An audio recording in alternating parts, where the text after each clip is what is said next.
En pleine cérémonie, la famille de ma fiancée a annoncé une tradition consistant à lire les obligations que je devrais remplir envers leurs proches après le mariage. J'ai écouté les 20 points. Puis, j'ai pris le micro et j'ai prononcé une seule phrase qui a laissé toute la salle sous le choc.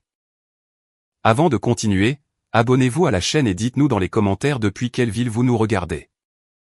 J'étais là, en costume, 200 personnes assises, des fleurs blanches jusqu'au plafond, et Adolfo, le père de Sandra, debout devant le micro avec un papier à la main, lisant à haute voix les obligations que j'aurais à remplir avec sa famille après le mariage. Point 1, point 2, point 3, 20 points au total. Devant tous les invités, devant mes amis, devant mes associés, devant des gens qui me connaissaient depuis des années et qui, à ce moment-là, me regardaient avec un mélange de stupeur et de pitié que je sentais sur ma peau comme si c'était du feu. Je n'ai pas bougé. Je n'ai pas interrompu.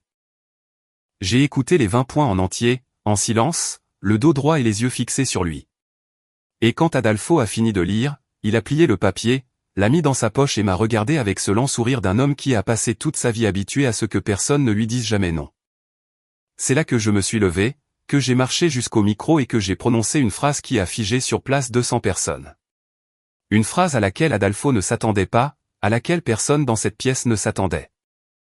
Une seule phrase qui, en quelques secondes, a changé l'atmosphère de toute la cérémonie et le cours de tout ce qui a suivi. Mais pour comprendre pourquoi j'ai dit ce que j'ai dit, je dois vous raconter l'histoire depuis le début. Car ce qui s'est passé ce jour-là n'était pas une impulsion. Ce n'était pas une réaction de colère. C'était la conclusion d'une histoire qui se construisait bien avant que je ne rencontre Sandra. Bien avant que je ne sache qu'une famille comme la sienne existait. Avant que je n'apprenne de première main ce que signifie être traité comme si votre valeur dépendait de ce que vous pouvez offrir et non de qui vous êtes. Je m'appelle Eliseo. J'ai 45 ans. Et s'il y a une chose que j'ai apprise dès mon plus jeune âge, c'est que la dignité n'est pas négociable. Peu importe à quel point vous aimez quelqu'un, peu importe ce que vous avez construit, peu importe à quel point vous avez peur de perdre ce qui compte le plus pour vous, il y a une ligne qu'on ne franchit pas. Et quand quelqu'un la franchit devant 200 personnes, avec un papier plié et un sourire de supériorité, les conséquences lui incombent entièrement. J'ai grandi dans un quartier sans luxe ni nom de famille important. Mon père portait des matériaux sur des chantiers de construction dès 5 heures du matin. Ma mère partait avant lui pour nettoyer les maisons des autres avec ces mêmes mains qu'elle utilisait ensuite pour nous serrer dans ses bras le soir. Il n'y avait pas d'argent superflu, pas de marge d'erreur.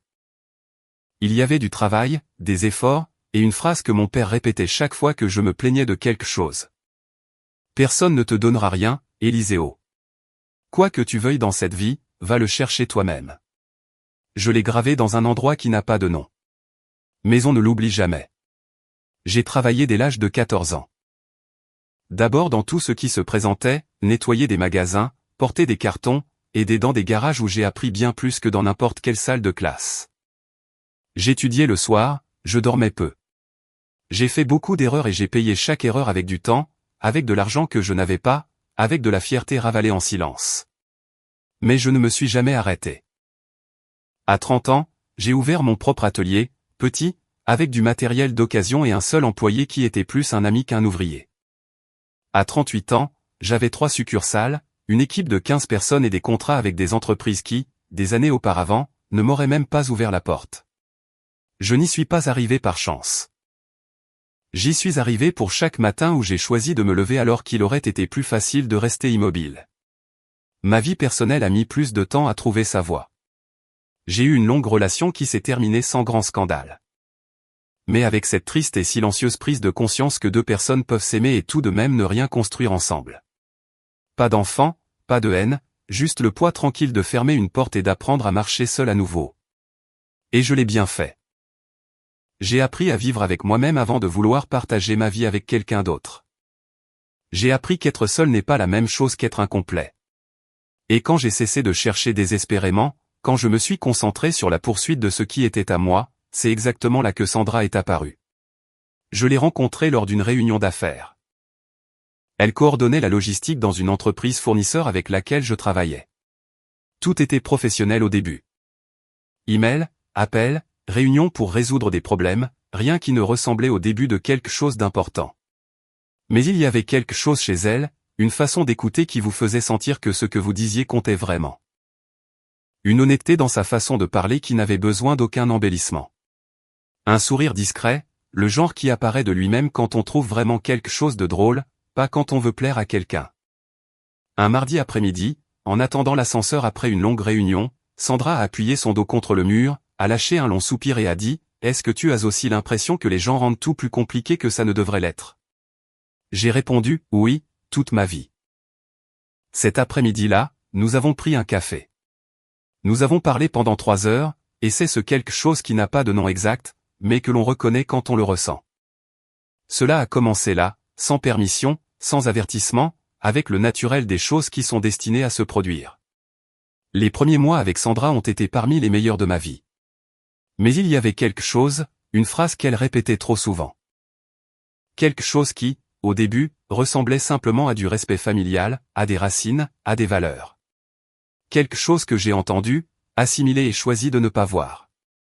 Je dois en parler à mon père. Une petite phrase qui, avec le temps, est devenue la phrase la plus importante de toute cette histoire. Rencontrer la famille de Sandra ne s'est pas fait d'un seul coup. Ce fut un processus lent et calculé, comme si chaque pas était évalué avant que je puisse le faire. 3 mois après le début de notre relation, Sandra m'a dit que sa famille voulait me rencontrer. Elle l'a dit avec un sourire, mais il y avait quelque chose dans ses yeux qui n'était pas tout à fait serein. C'était plutôt un doux avertissement, le genre qu'on donne sans mots, car les mots directs font trop peur. Ils sont traditionnels, m'a-t-elle dit. Mais une fois qu'ils te connaissent, ce sont des gens bien. Je l'ai cru, ou j'ai voulu la croire. Le dîner a eu lieu un dimanche. Une grande maison bien entretenue avec des meubles qui parlaient d'une personne qui a besoin que les autres sachent à quel point elle possède des choses. Adolfo m'a accueilli à la porte avec une poignée de main ferme, le genre qui est une évaluation déguisée en salutation. Il m'a scruté de la tête aux pieds en moins de 3 secondes. Il a souri et a dit quelque chose que j'ai trouvé simplement curieux sur le moment, mais qu'avec le temps j'ai parfaitement compris. Alors, tu es celui qui est avec ma fille. Pas le petit ami de Sandra, pas l'homme dont Sandra nous parle tant, mais celui qui est avec sa fille. Comme si j'étais une situation temporaire qui ne méritait pas encore de nom définitif. Norma, la mère, était plus douce dans la forme, mais tout aussi précise sur le fond. Elle m'a fait une brève étreinte. Elle m'a offert un siège et, dans les 10 premières minutes de conversation, elle m'avait déjà demandé dans quel quartier j'avais grandi, où mes parents avaient étudié, et si mon entreprise était stable ou l'une de celles qui dépendent du moment. J'ai répondu calmement avec des faits concrets, avec la confiance de quelqu'un qui a construit ce qu'il a et n'a pas besoin de l'exagérer pour que cela paraisse suffisant. Mais Norma a hoché la tête avec un sourire qui n'atteignait pas ses yeux et a changé de sujet. Marcelo est arrivé en retard. Il est entré dans la pièce avec cette énergie de celui qui sait que son arrivée modifie le poids de n'importe quelle pièce. Ou du moins le pense-t-il. Il était le frère aîné de Sandra, 38 ans. Il travaillait dans l'entreprise de son père et posait ce regard évaluateur de ceux qui jugent avant d'écouter. Il m'a tendu la main sans grand enthousiasme et s'est assis en face de moi comme s'il allait m'interroger. « Combien d'employés avez-vous » fut sa deuxième question. La première avait été mon nom, et il ne l'avait même pas demandé avec beaucoup d'intérêt. Je lui ai dit 15. Il a hoché lentement la tête, comme s'il évaluait si c'était suffisant pour mériter d'être assis dans ce salon. Le dîner fut long, la nourriture était bonne, mais l'atmosphère avait cette tension invisible des endroits où tout semble normal en surface, mais où il y a un courant sous-jacent qui vous tire par les pieds.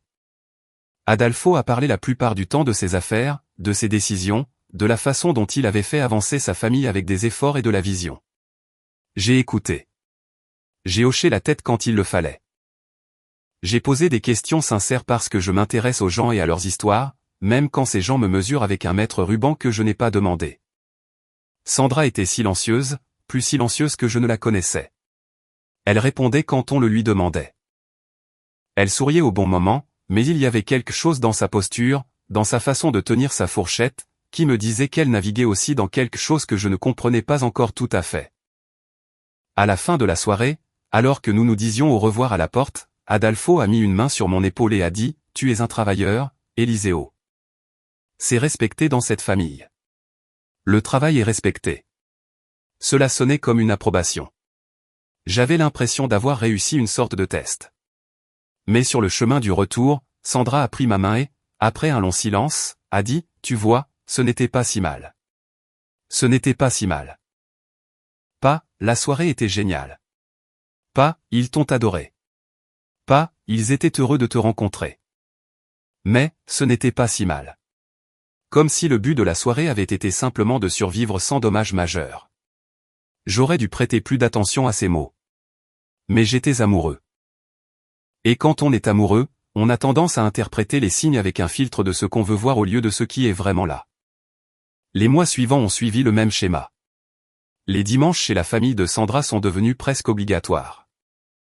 Bien que personne ne l'ait dit explicitement, c'était l'une de ces choses qui s'installent d'elles-mêmes dans une routine, et si un jour vous n'y répondez pas, le poids du silence que vous recevez ensuite est plus inconfortable que n'importe quelle discussion directe. Adolfo a commencé à me poser des questions sur mes affaires avec une fréquence qui a cessé de ressembler à de la curiosité et a commencé à ressembler à un audit. Combien je facturais, si j'avais des dettes, si mes contrats étaient à long terme, si j'avais pensé à me développer, si j'avais des associés ou si tout était à moi. Des questions auxquelles je répondais naturellement parce que je n'ai rien à cacher, mais qui, avec le temps, me sont apparues non pas comme des conversations, mais comme des évaluations. Norma, de son côté, avait un don pour les commentaires qui blessent sans laisser de marque visible. Un dimanche, je suis arrivé avec un bouquet de fleurs pour Sandra. Norma les a reçues, les a regardées et a dit avec un sourire parfaitement calibré, « Quelle belle attention, Éliseo !» Bien que Sandra ait toujours préféré les orchidées, mais bien sûr, tout le monde ne sait pas ces choses au début. Au début.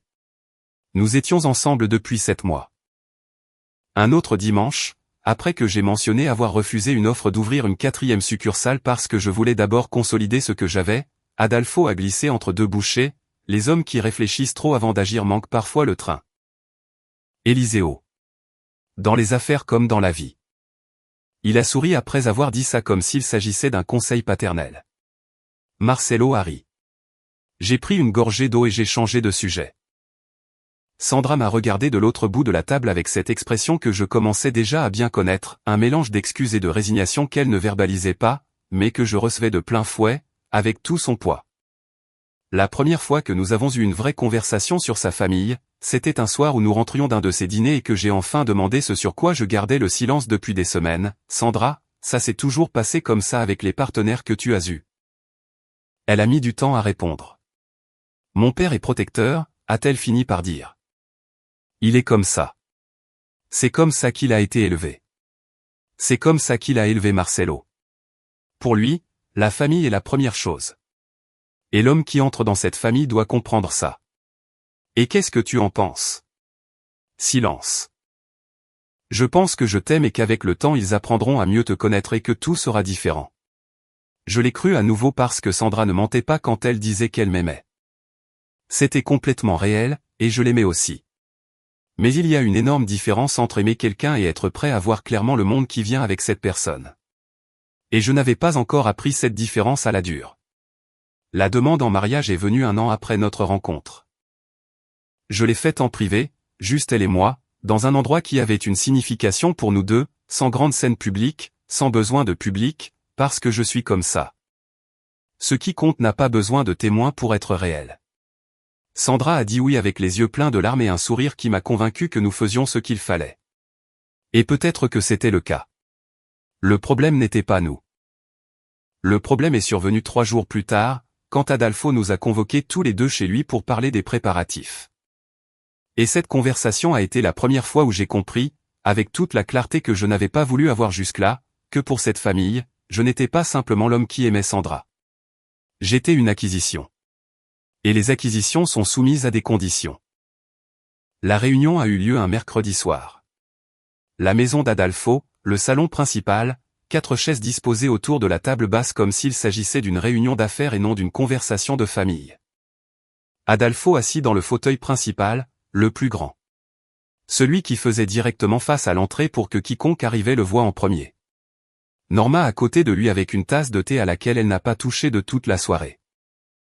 Marcelo sur la 3e chaise avec les bras croisés et cette expression de quelqu'un qui sait déjà comment tout cela va se terminer et qui est juste là pour observer. Sandra et moi nous sommes assis ensemble sur le canapé. Elle a serré ma main une fois avant qu'Adolfo ne commence à parler. Ce n'était pas un geste d'affection. C'était un avertissement. Adolfo a commencé avec un sourire, avec des mots aimables sur combien ils aimaient Sandra, sur l'importance de son bonheur pour eux, sur la valeur de la famille et des racines, et sur les principes qu'ils avaient construits au fil des décennies. Il a parlé pendant plusieurs minutes de ces grandes choses nobles qui sonnent très bien quand on les entend, et qui servent ensuite de cadre décoratif pour quelque chose qui n'a rien de noble. Puis il a sorti un petit carnet à couverture rigide avec des notes manuscrites et a commencé, « Nous avons certaines attentes concernant l'homme qui épouse Sandra. Ce ne sont pas des exigences. C'est simplement la façon dont fonctionne cette famille. Et nous pensons qu'il est important que tu les connaisses dès le début pour qu'il n'y ait pas de malentendu plus tard. Des attentes, pas des exigences. » Comme si le nom que l'on donne à une cage changeait le fait qu'elle a des barreaux. La première attente était que je devais être disponible pour les réunions de famille tous les dimanches sans exception, à moins d'une maladie grave ou d'un voyage d'affaires justifié au préalable. La deuxième était que toute décision d'investissement majeure supérieure à $500 devait être consultée avec Adolfo, par respect et pour son expérience. La troisième était que Sandra devait pouvoir rendre visite à sa mère au moins 3 fois par semaine et que moi, en tant que mari, je devais faciliter cela sans me plaindre. J'ai continué à écouter. La quatrième attente était que les vacances familiales, au moins une fois par an, devaient inclure toute la famille de Sandra. La cinquième était que, si à un moment donné j'envisageais de déménager dans une autre ville ou un autre pays pour des raisons professionnelles, cette décision devait être discutée avec la famille avant d'être prise. La sixième était que les enfants que nous aurions, quand nous les aurions, devaient être élevés selon les valeurs et les traditions qu'Adolfo et Norma avaient établies pour leur famille. J'ai senti quelque chose bouger en moi. Ce n'était pas encore de la colère. C'était quelque chose de plus froid, de plus calculé. Le sentiment de quelqu'un qui commence à comprendre précisément où il se trouve et sur quel genre de terrain il a les pieds. J'ai continué sans l'interrompre. La septième attente était que je ne devais pas prendre de décision concernant l'entreprise qui pourrait affecter la stabilité économique du foyer sans avoir d'abord présenté et fait approuver un plan. La huitième était que Norma aurait libre accès à notre maison chaque fois qu'elle le jugerait nécessaire. La neuvième était que les dates familiales importantes, les anniversaires de naissance, les anniversaires de mariage, les célébrations, prendraient le pas sur tout engagement personnel ou professionnel que je pourrais avoir. Adolfo parlait avec la cadence calme de quelqu'un qui avait répété cela. Norma hochait doucement la tête à chaque point. Comme si elle marquait le rythme d'une chanson qu'elle connaissait aussi par cœur. Marcelo ne disait rien. Il se contentait de me regarder. J'ai regardé Sandra. Sandra regardait le sol. Et à ce moment-là, dans cette fraction de seconde où nos regards ne se sont pas croisés parce qu'elle ne pouvait pas soutenir le mien, quelque chose s'est installé en moi avec la lourdeur silencieuse d'une pierre tombant au fond de l'eau. J'ai compris que Sandra savait, qu'elle avait déjà entendu cela auparavant ou quelque chose de très similaire, appliqué à des situations antérieures, à d'autres personnes, peut-être à elle-même depuis des années, et qu'elle n'était pas surprise. Elle avait honte. Adolfo a continué jusqu'au point numéro 12. Puis, il a fermé le carnet, m'a regardé droit dans les yeux et a dit, « As-tu des questions, Eliseo ?» Si j'avais des questions, j'en avais beaucoup, mais à ce moment-là, j'ai choisi de n'en poser qu'une seule. Est-ce une conversation, ou est-ce déjà décidé? Adolfo a souri. C'est une conversation. Bien sûr que c'est une conversation. Nous sommes une famille moderne, Eliseo. Ici, personne ne force personne. Personne ne force personne, dit-il en tenant un carnet de 12 points manuscrits sur ce que je devais faire de mon temps, de mon argent, de mes décisions et de ma vie. Ce soir-là, sur le chemin du retour, Sandra et moi n'avons pas parlé pendant les 20 premières minutes du trajet. Elle regardait par la fenêtre. Je conduisais avec les 2 mains sur le volant, et le silence entre nous occupait tout l'espace disponible. C'est elle qui a parlé la première. Je sais ce que tu penses. À quoi est-ce que je pense? Que c'était trop. Je n'ai pas répondu immédiatement parce que oui, c'était trop, mais aussi parce que je voulais l'entendre avant de dire ce que je pensais. Mon père est comme ça, a-t-elle continué. Il a besoin de sentir qu'il a le contrôle, que les choses sont en ordre, que les hommes qui entrent dans sa famille comprennent ce que cela signifie. Ce n'est pas de la méchanceté. Eliseo, c'est comme ça qu'il a été élevé. Son père était pareil, et cela lui donne raison. Silence. Je n'ai pas dit qu'il avait raison. J'ai dit que c'est comme ça qu'il est. Nous sommes arrivés à mon appartement. Nous sommes montés. Je me suis versé un verre d'eau et je suis resté dans la cuisine pendant un long moment, à regarder dans le vide, laissant tout ce que j'avais entendu ce soir-là prendre sa vraie place dans ma tête, sans le filtre de la politesse ou le désir de ne pas causer de problème. Sandra s'est approchée, a posé une main sur ma poitrine, m'a regardé avec ses yeux qui m'avaient complètement désarmé dès le premier jour. « Vas-tu laisser mon père gâcher ce qu'il y a entre nous ?» C'était une question chargée parce qu'elle contenait une autre question qu'elle ne prononçait pas à haute voix, mais que j'entendais parfaitement. « M'aimes-tu assez pour tolérer ce qui vient avec le fait de m'aimer ?»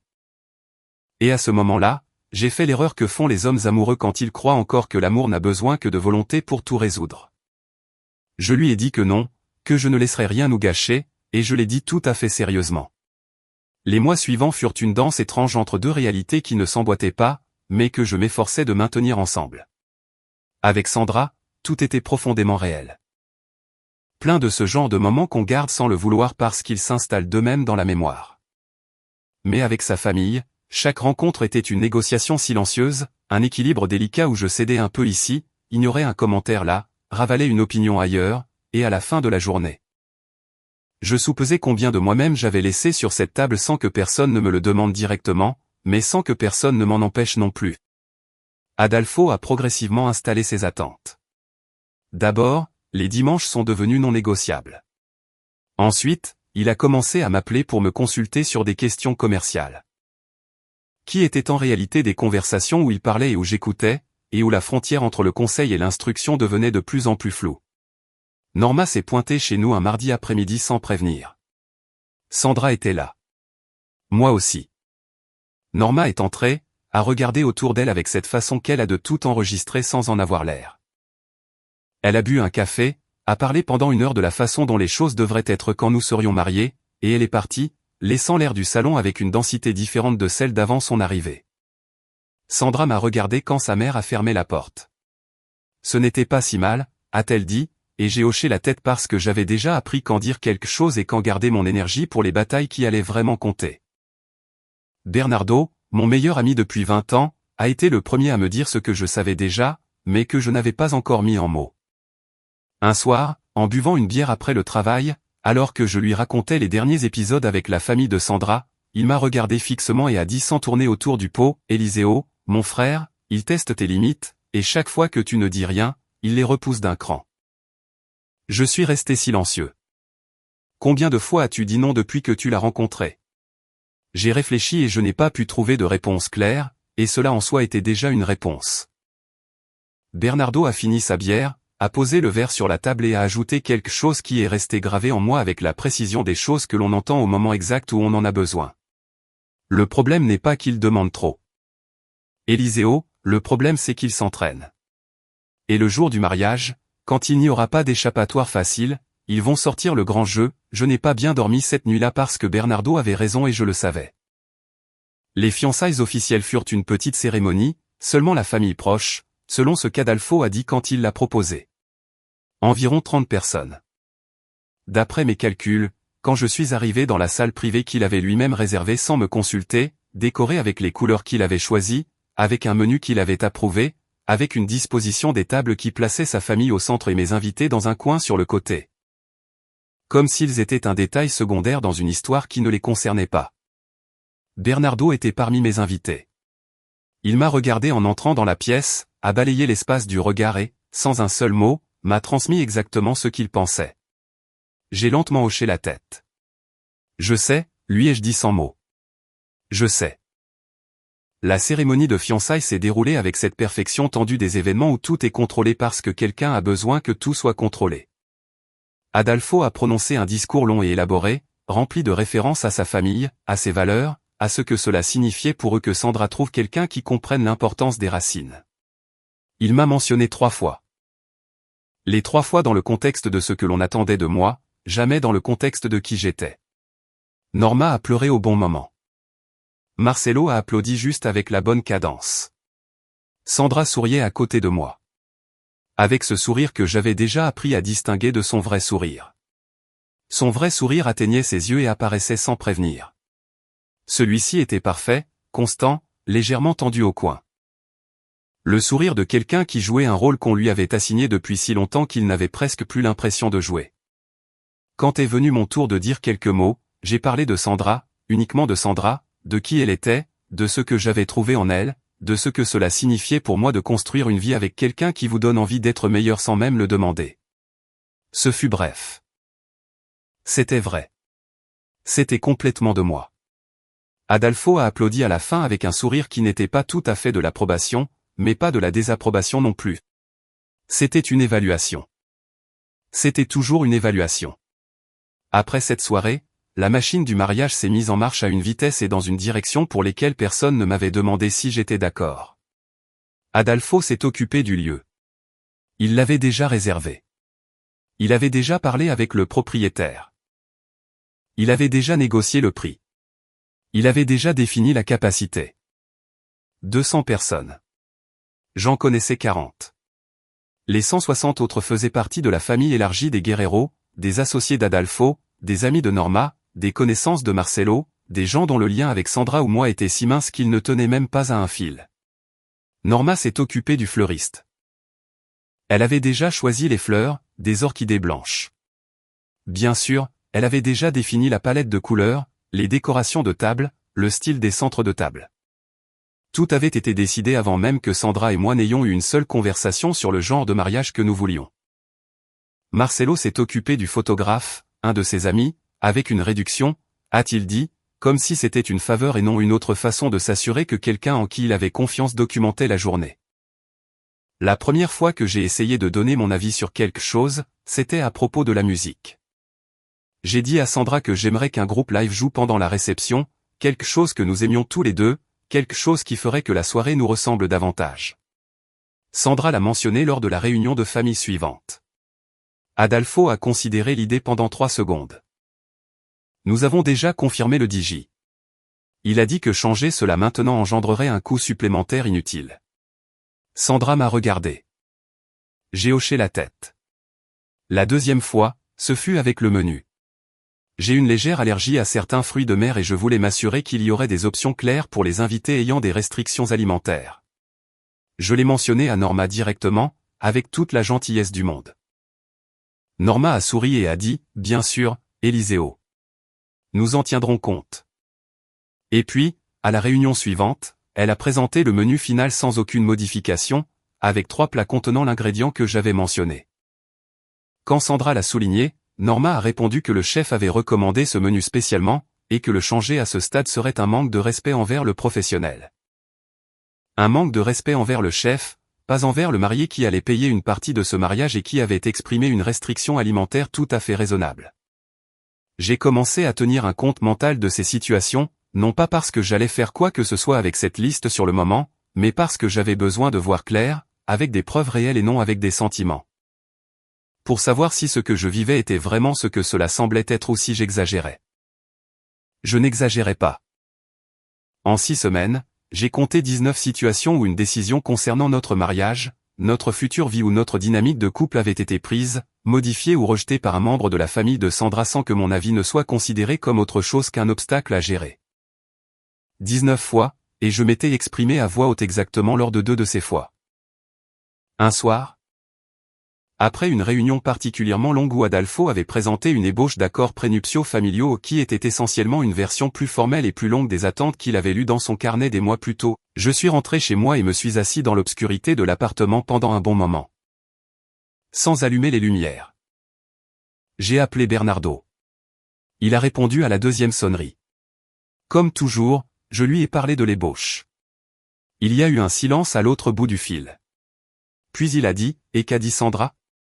Que son père veut juste que tout soit clair dès le début, que ce n'est pas si grave. Un autre silence. Eliseo, tu sais combien valent tes 3 succursales réunies en ce moment ? Je lui ai donné le chiffre approximatif. Et Adolfo le sait ? Je suppose. Ce n'est pas un secret. Alors il ne te demande pas de rejoindre une famille, a déclaré Bernardo avec ce calme direct qu'il a quand il veut qu'une chose soit clairement comprise. Il te demande de rejoindre une structure où ils ont le contrôle sur ce que tu as construit, et ils le font avant le mariage parce qu'après, ce sera beaucoup plus compliqué de dire non. Je suis resté silencieux. Veux-tu épouser Sandra ? Oui. Ou veux-tu épouser sa famille ? Je n'ai pas répondu ce soir-là.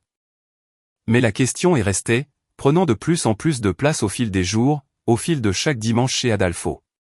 À chaque commentaire de Norma, à chaque regard de Marcelo qui mesurait et calculait, et trouvait toujours un centimètre où je pouvais encore céder un peu plus.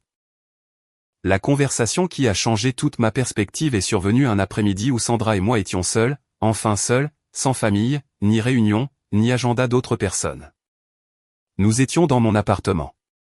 Elle lisait. Je relisais des documents de travail et soudain, Sandra a levé les yeux de son livre et a dit quelque chose qui ne venait d'aucune conversation précédente, quelque chose qu'elle portait clairement seule depuis un certain temps. Crois-tu que je sois heureuse de la façon dont les choses se passent dans ma famille? Je l'ai regardée. Qu'en penses-tu? Elle a hésité. Je pense que j'y suis tellement habitué que je ne sais plus faire la distinction entre ce que j'aime et ce que j'ai simplement appris à accepter. C'était la chose la plus honnête que Sandra m'ait dite depuis que nous étions ensemble. Et cela m'a fait mal. Pas pour moi, mais pour elle, pour cette version d'elle-même qui avait grandi au sein de cette structure sans que personne ne lui demande si elle était d'accord. Je me suis approché. Je lui ai pris la main. Veux-tu m'épouser, Sandra? Pas le mariage que ton père organise. Pas avec les accords que ton père a rédigés. Avec moi. Veux-tu construire quelque chose avec moi? Ses yeux se sont remplis de larmes. Oui, a-t-elle dit. Plus que tout. Alors il va falloir qu'on discute de certaines choses avant d'arriver à l'hôtel. Elle a hoché la tête et pour la première fois depuis que nous avions commencé à planifier le mariage, j'ai senti que nous étions tous les deux au même endroit. Qu'il y avait une réelle possibilité que cela fonctionne si nous étions capables d'être honnêtes l'un envers l'autre sur ce que nous étions prêts à accepter et ce que nous ne l'étions pas. Nous avons eu cette conversation. Elle fut longue. Elle fut difficile. Il y a eu des moments de lourd silence et des moments de clarté qui faisaient mal mais qui étaient nécessaires. Et à la fin de cette nuit-là, Sandra et moi avions conclu un accord entre nous. Un véritable accord, sans carnet, ni brouillon, ni attente manuscrite. Juste deux personnes qui s'aiment et qui décident de la façon dont elles veulent vivre. Le problème, c'est qu'Adolfo ne savait rien de cet accord. Et le mariage était dans 3 semaines. Les 3 semaines précédant le mariage ont été les plus étranges de ma vie. De l'extérieur, tout est resté pareil. Les réunions chez Adolfo, les dimanches obligatoires, les appels de Norma avec des mises à jour sur les détails de la cérémonie que personne ne m'avait demandé d'approuver, mais qui m'étaient communiqués par courtoisie, comme si m'informer après avoir décidé revenait au même que de m'inclure avant. En apparence, j'étais toujours le même Élyséo, ponctuel, respectueux, sans conflit visible. Mais à l'intérieur, quelque chose avait changé. Après cette conversation avec Sandra, après qu'elle a elle-même admis qu'elle ne savait pas comment faire la distinction entre ce qu'elle voulait et ce qu'elle avait appris à tolérer, j'avais pris une décision dont je n'avais parlé à personne, sauf à Bernardo.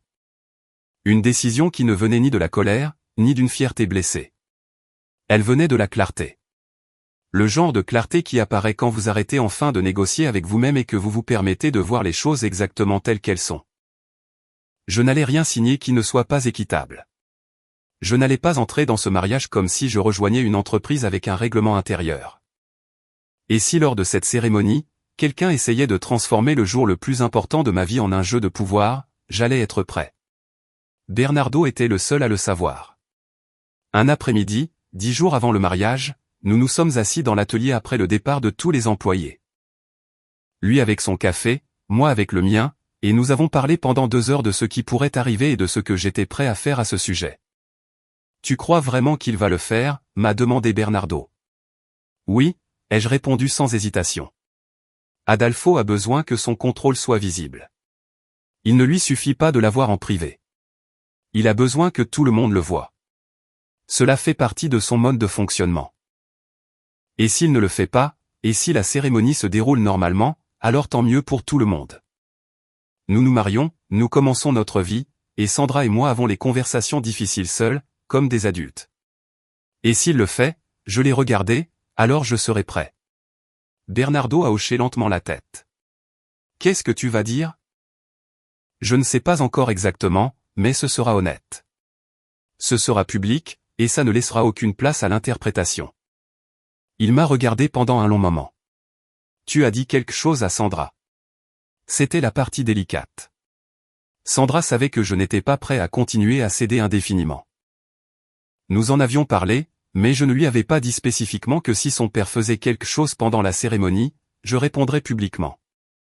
Non pas parce que je voulais le lui cacher, mais parce qu'une partie de moi espérait encore que ce ne serait pas nécessaire. Que Adolfo aurait le bon sens de garder sa dynamique de contrôle dans les limites de la vie privée et de ne pas transformer notre mariage en sa scène personnelle. Cet espoir a duré exactement jusqu'à la répétition de la cérémonie. C'était 4 jours avant le mariage. La salle réservée, la coordinatrice de l'événement, la famille de Sandra, mes invités les plus proches, y compris Bernardo, et moi. Tout se passait bien jusqu'à ce que, vers la fin de la répétition, la coordinatrice demande si quelqu'un voulait passer en revue des moments spéciaux ou des discours supplémentaires.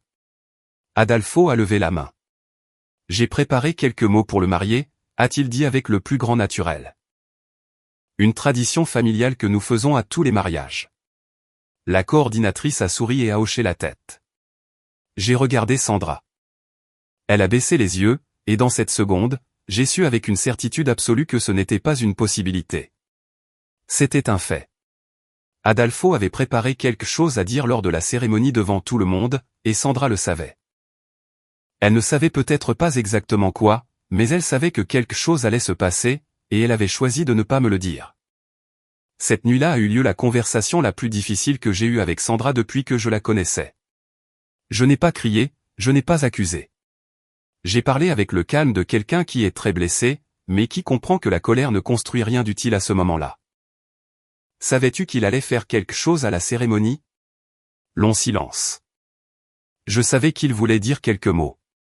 Quels mots, Sandra? Il ne m'a pas dit exactement quoi, mais... Mais tu savais que ce ne serait pas un simple discours du père de la mariée. Ses yeux se sont remplis de larmes. Éliseo.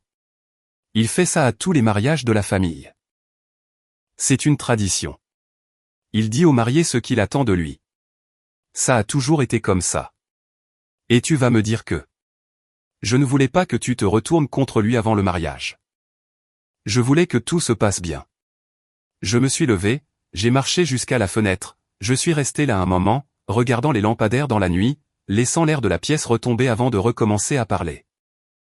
Sandra, comprends-tu ce que tu es en train de me dire? Tu es en train de me dire que tu savais que ton père allait faire quelque chose qui pourrait m'affecter directement le jour de notre mariage, et tu as choisi de ne pas me le dire pour éviter un conflit. Je voulais te protéger. Tu ne me protégeais pas. Tu le protégeais lui. Silence. C'était un silence différent de tous les précédents. Ce n'était pas le silence de quelqu'un qui n'a pas de réponse. C'était le silence de quelqu'un qui vient d'entendre quelque chose de vrai et qui ne sait pas encore comment le porter. Sandra a pleuré cette nuit-là. Je l'ai écoutée. Je l'ai sincèrement comprise. Je l'ai comprise parce qu'elle était aussi une victime de cette dynamique, façonnée dès son plus jeune âge pour arrondir les angles de son père, pour anticiper les conflits et les étouffer avant qu'ils ne s'enflamment, pour faire passer la paix de la famille avant sa propre voix. Mais la comprendre ne changeait rien à ce que j'avais à faire. Je lui ai dit cette nuit-là, avec toute la clarté et toute l'affection que j'avais, que je l'aimais et que je voulais l'épouser, que cela n'avait pas changé, mais que si son père utilisait notre cérémonie pour lire à voix haute une liste de conditions devant 200 personnes, j'allais répondre. Pas agressivement, pas en faisant une scène inutile, mais j'allais répondre parce qu'il y avait une ligne, et que cette ligne existait bel et bien. Sandra m'a regardé, les yeux encore humides. Qu'est-ce que tu vas dire? Ce qui sera nécessaire pour qu'il soit clair qui je suis et à quelles conditions j'entre dans ce mariage. Et si ça gâche tout, Sandra, si la vérité gâche tout, alors ce qui est gâché n'était pas solide dès le départ. Elle n'a pas bien dormi cette nuit-là. Moi non plus. J'ai vécu les 3 derniers jours avant le mariage avec cette étrange tranquillité qui précède les grands événements. Ce n'était pas exactement de la paix. C'était de la concentration. La même que j'avais lorsque j'affrontais une négociation importante en affaires. Quand je savais que de l'autre côté de la table, il y avait quelqu'un qui allait essayer de m'amener à un endroit qui n'était pas dans mon intérêt. Et je devais être complètement présent, complètement lucide, sans que l'émotion ne vienne obscurcir ce que je devais voir clairement. J'ai appelé Bernardo le jeudi. Je lui ai tout raconté sur la répétition, sur Sandra, sur la tradition familiale. Il y a eu un silence à l'autre bout du fil. Puis il a dit, « Alors, ça va arriver. » « Oui. » « Es-tu prêt ?» J'ai pensé à tout ce que j'avais construit, aux années de travail, aux petits matins et aux longues nuits, à ce qu'il m'en avait coûté d'arriver à 45 ans en homme libre, ne devant rien à personne, sans que personne ne puisse me dire que ma valeur dépendait de son approbation. J'ai pensé à Sandra, à la vraie femme derrière tout ce décor familial, à la conversation que nous avions eue où elle-même admettait ne pas savoir ce qui était à elle et ce qui était hérité, à ses yeux quand elle m'a dit qu'elle voulait m'épouser, moi, et non pas le mariage de son père. J'ai pensé à Adolfo, à son carnet, à ses attentes, à ce lent sourire d'un homme qui n'a jamais entendu le mot « non » prononcé avec une véritable conviction. Oui, ai-je dit à Bernardo. Je suis prêt. Le matin du mariage s'est levé avec un ciel clair et une lumière qui semble conçue pour ces jours qui resteront gravés dans votre mémoire. Je me suis habillé lentement, sans me presser, avec l'attention de quelqu'un qui sait que chaque détail compte quand la scène est grande. Je me suis regardé dans le miroir un instant avant de partir. Je n'ai pas vu un homme nerveux. J'ai vu un homme qui savait exactement qui il était. Et c'était suffisant pour tout ce qui allait suivre. La salle était exactement comme Adolfo l'avait prévu. Grande, lumineuse, avec des fleurs blanches de l'entrée jusqu'à l'autel. Des tables recouvertes des nappes qu'il avait choisies. Des centres de table que Norma avait approuvés, une musique de fond que le DJ ou que personne ne m'avait consulté pour choisir avait sélectionné. 200 chaises occupées par 200 personnes, dont la plupart faisaient partie de l'univers des Guerrero et non du mien. Mes invités étaient là. Bernardo, au 3e rang, dans ce costume sombre qu'il porte pour les occasions qu'il juge sérieuses. 3 collègues de l'atelier avec qui je travaille depuis des années. 2 amis d'enfance qui avaient voyagé de loin parce que, pour eux, cela comptait. Un cousin éloigné qui est ce qui se rapproche le plus de la famille proche qu'il me reste. Je les ai regardés en entrant. Bernardo a soutenu mon regard pendant une seconde. J'ai hoché la tête. Lui aussi. La cérémonie a commencé à l'heure, comme tout ce qu'Adolfo organise.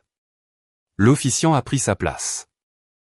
La musique a changé et Sandra est apparue au bout de l'allée, dans une robe blanche qui la faisait ressembler exactement à ce qu'elle était, une femme magnifique portant sur ses épaules beaucoup plus de poids que n'importe quelle robe de mariée ne devrait avoir à supporter. Elle avançait au bras de son père. Adolfo la conduisait avec cette expression de propriétaire satisfait que j'avais appris à reconnaître chez lui. Ce n'était pas seulement de la fierté paternelle. C'était quelque chose de plus. C'était l'expression d'un homme qui remettait quelque chose qui lui appartenait, selon des conditions qu'il avait lui-même établies et que personne n'avait encore remises en question. Sandra est arrivée à mes côtés. Elle a pris ma main. Je l'ai sentie froide. J'ai doucement serré ses doigts. Elle m'a regardé, et dans ses yeux, il y avait quelque chose qui était un véritable amour mélangé à une peur qu'elle ne pouvait pas complètement cacher, parce qu'elle me connaissait trop bien pour essayer. La cérémonie s'est poursuivie. Les paroles de l'officiant ont rempli la salle avec cette cadence solennelle des moments censés paraître éternels. Des vœux, des promesses, le genre de langage qui existe pour rappeler aux gens que ce qui se passe est sérieux, réel et permanent. J'ai écouté chaque mot. J'ai dit ce que j'avais à dire quand ce fut mon tour, et je le pensais vraiment. Puis l'officiant a fait une pause, a regardé la salle avec un sourire préparé et a dit, à ce stade, le père de la mariée aimerait partager quelques mots avec le marié. Une tradition familiale spéciale. 200 têtes se sont tournées. Adolfo s'est levé de sa chaise au premier rang avec la lenteur calculée de quelqu'un qui sait que tout le monde le regarde et qui veut profiter de chaque seconde de cette attention. Il a ajusté sa veste. Il a marché jusqu'au micro que l'assistant de l'événement avait déjà préparé.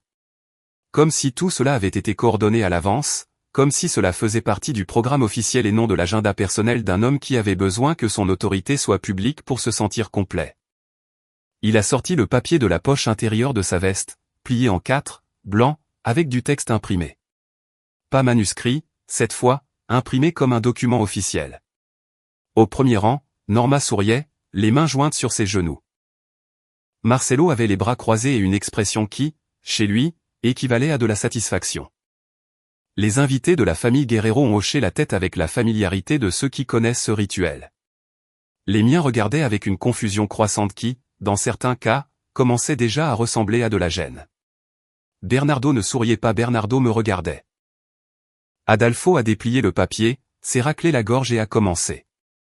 Eliseo, en ce jour, devant notre famille et nos proches, je souhaite partager avec toi les attentes que nous, en tant que famille, avons pour l'homme qui se joint à nous par le mariage avec notre fille Sandra. Ce ne sont pas des exigences. Ce sont les piliers sur lesquels cette famille a construit son histoire et nous attendons de toi, en tant que nouveau membre, que tu les honores avec le même dévouement que nous. Pause. Point 1. Éliseo devra être présent à toutes les réunions de famille du dimanche sans exception, à moins qu'il n'y ait une cause de force majeure dûment justifiée. Silence dans la salle. Point 2. Éliseo devra consulter le chef de famille pour toute décision d'investissement ou changement financier dépassant $10 000, en signe de respect et de considération pour la famille. Quelqu'un a toussé à une table du fond. Point 3. Éliseo devra s'assurer que Sandra maintienne une communication quotidienne avec sa mère sans que les responsabilités domestiques ou professionnelles n'interfèrent avec ce lien. Sandra m'a serré la main. Je n'ai pas bougé. Point 4. Éliseo devra donner la priorité aux vacances et aux célébrations familiales sur ses engagements personnels ou professionnels, sauf accord préalable avec la famille. J'ai entendu quelqu'un chuchoter à une table voisine. Point 5. Éliseo devra informer la famille avec un préavis raisonnable de tout changement de résidence, de ville ou de pays susceptible d'affecter la dynamique familiale établie. Le murmure est devenu une rumeur discrète qui a parcouru plusieurs tables. Point 6. Les enfants nés de cette union seront élevés selon les valeurs, les traditions et les enseignements de la famille Guerrero. Avec la participation active des grands-parents dans leur éducation. Adolfo lisait chaque point avec la même cadence calme, sans hâte, sans hésitation, comme s'il lisait les articles d'une constitution qu'il avait lui-même rédigée et qu'il considérait incontestable par définition. Point 7. Point 8. Point 9. Chacun était une corde, et ensemble, ils formaient quelque chose qui n'était pas une étreinte familiale. Mais un filet conçu pour réduire l'espace disponible jusqu'à ce qu'il soit impossible de se mouvoir librement. Point 10. Les décisions concernant l'éducation des enfants devaient être convenues avec la famille avant d'être appliquées. Point 11. Éliseo devait maintenir une relation cordiale et étroite avec tous les membres de la famille Guerrero sans créer de distance inutile pour des raisons professionnelles ou de préférences personnelles. Point 12. Le domicile d'Éliseo et Sandra devait être situé dans un rayon raisonnable de la famille. Défini comme n'excédant pas 30 minutes en voiture. 30 minutes. Il avait mesuré la distance autorisée de ma propre liberté en minutes de trajet. Point 13. Éliseo devait contribuer activement aux événements et célébrations de la famille Guerrero, tant par sa présence que par ses ressources lorsque cela était nécessaire. Ressources. Point 14. En cas de désaccord entre Éliseo et un membre de la famille, la résolution devait être recherchée par un dialogue familial dirigé par le chef de famille lui-même. Point 15. Éliseo ne devait prendre aucune décision affectant le bien-être de Sandra sans considérer d'abord la vie de sa famille d'origine. Le bien-être de Sandra, selon la définition de la personne qui le définissait, c'était sous-entendu. Point 16. Les traditions de Noël et du Nouvel An seraient célébrées chez la famille Guerrero à moins qu'un accord spécial ne soit négocié au moins 3 mois à l'avance. Point 17. Éliseo devrait être disponible pour soutenir la famille en cas de besoin, défini par la famille elle-même selon les circonstances. Point 18.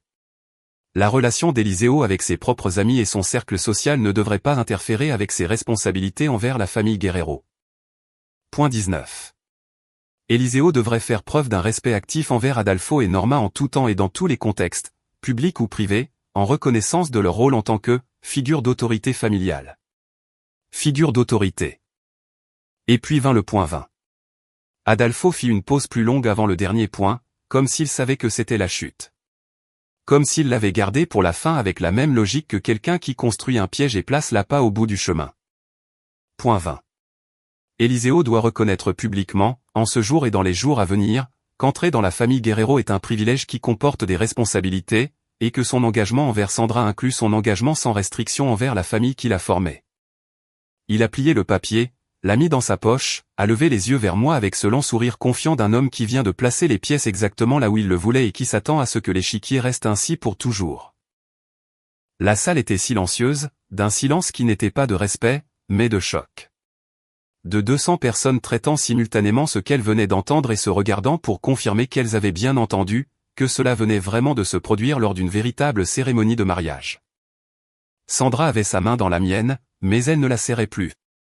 Elle la tenait comme si elle avait besoin de se raccrocher à quelque chose.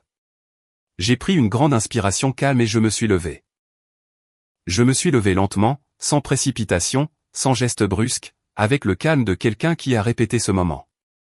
Pas à voix haute, mais dans le silence de ses propres convictions pendant des semaines. Chaque pas vers le micro était exactement de la longueur nécessaire. Pas trop rapide pour ne pas sembler être une réaction impulsive, pas trop lent pour ne pas ressembler à du doute. C'était simplement un homme marchant vers l'endroit où il allait dire la vérité. Adolfo était toujours debout près du micro, le papier déjà dans sa poche et ce sourire fixé sur son visage comme si c'était une partie permanente de son anatomie. Il m'a regardé approcher avec l'expression de quelqu'un qui attend une poignée de main et un signe de tête. Une acceptation publique de tout ce qu'il venait de lire, une capitulation en costume devant 200 personnes.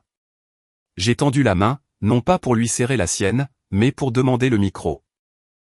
Il y a eu une seconde de confusion dans ses yeux, brève, presque imperceptible.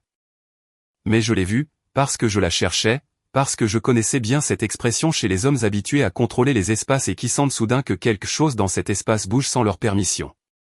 Il m'a tendu le micro. Je pense qu'à ce moment-là, il croyait encore que j'allais le remercier pour ses mots.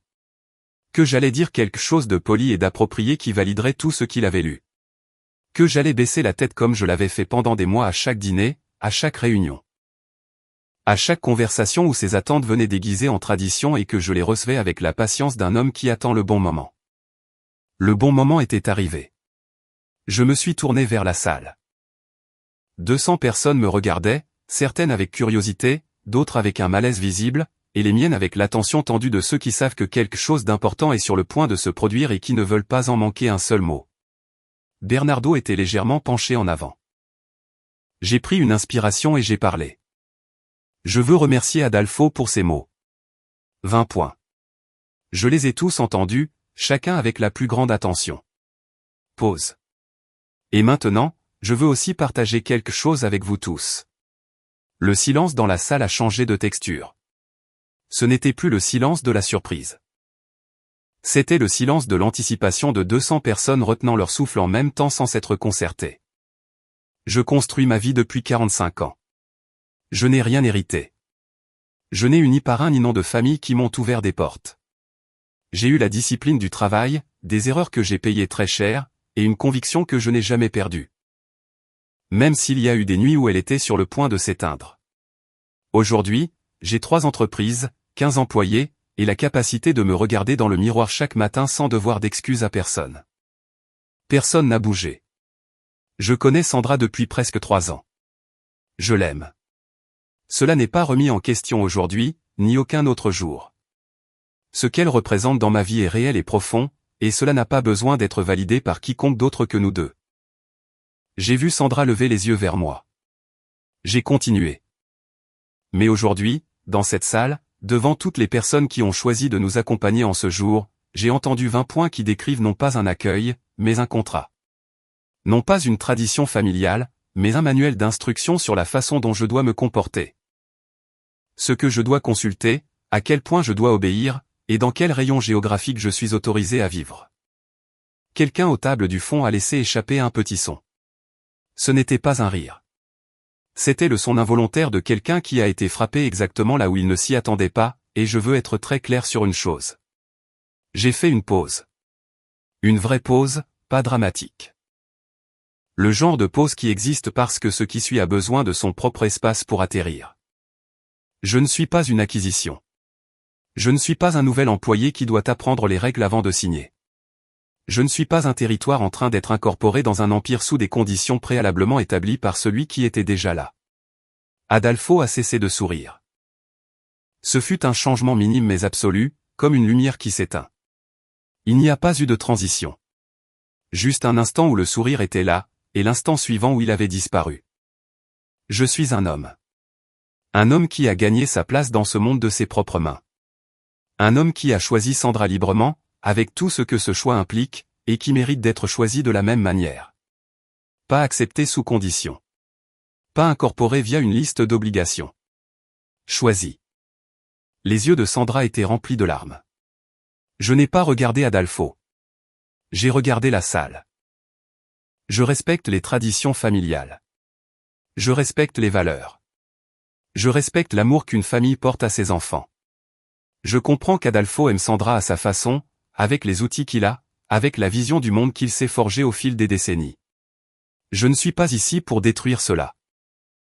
Pause. Mais il y a une différence entre aimer quelqu'un et vouloir tout contrôler. Il y a une différence entre protéger sa fille et décider des conditions dans lesquelles un autre être humain peut l'aimer.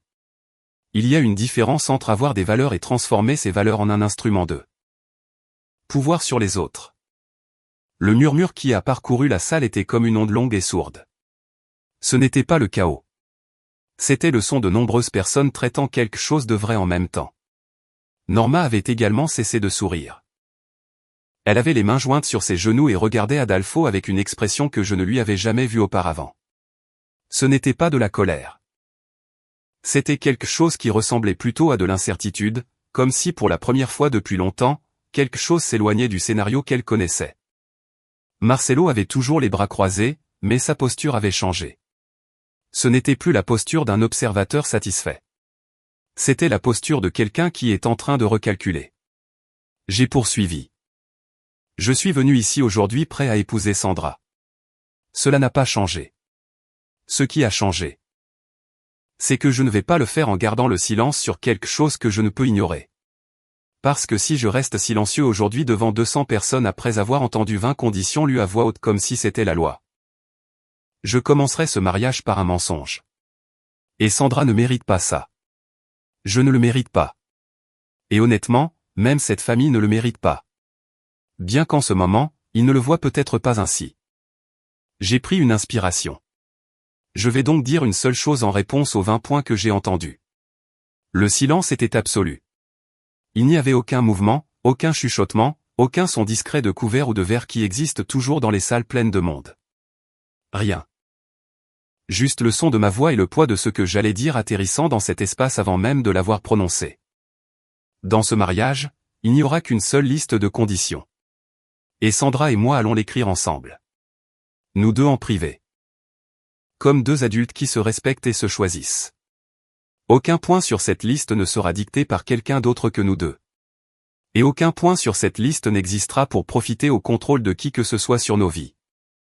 Pause. Avec tout le respect que je vous dois en tant que parent de Sandra, Adolfo et Norma, ce que vous avez lu aujourd'hui ne définit pas mon mariage. Cela ne définit pas mon foyer. Cela ne définit pas qui je suis, ni à quelles conditions j'aime votre fille. Et si cela vous semble inacceptable, alors c'est la conversation la plus importante que nous ayons jamais eue. Et il vaut mieux l'avoir eue aujourd'hui que dans 5 ans, quand les dégâts seront irréparables. J'ai regardé Sandra. Elle avait une larme sur la joue droite et ses yeux étaient plus grands que jamais. Ce n'était pas de l'horreur. Ce n'était pas de la honte. C'était quelque chose de différent.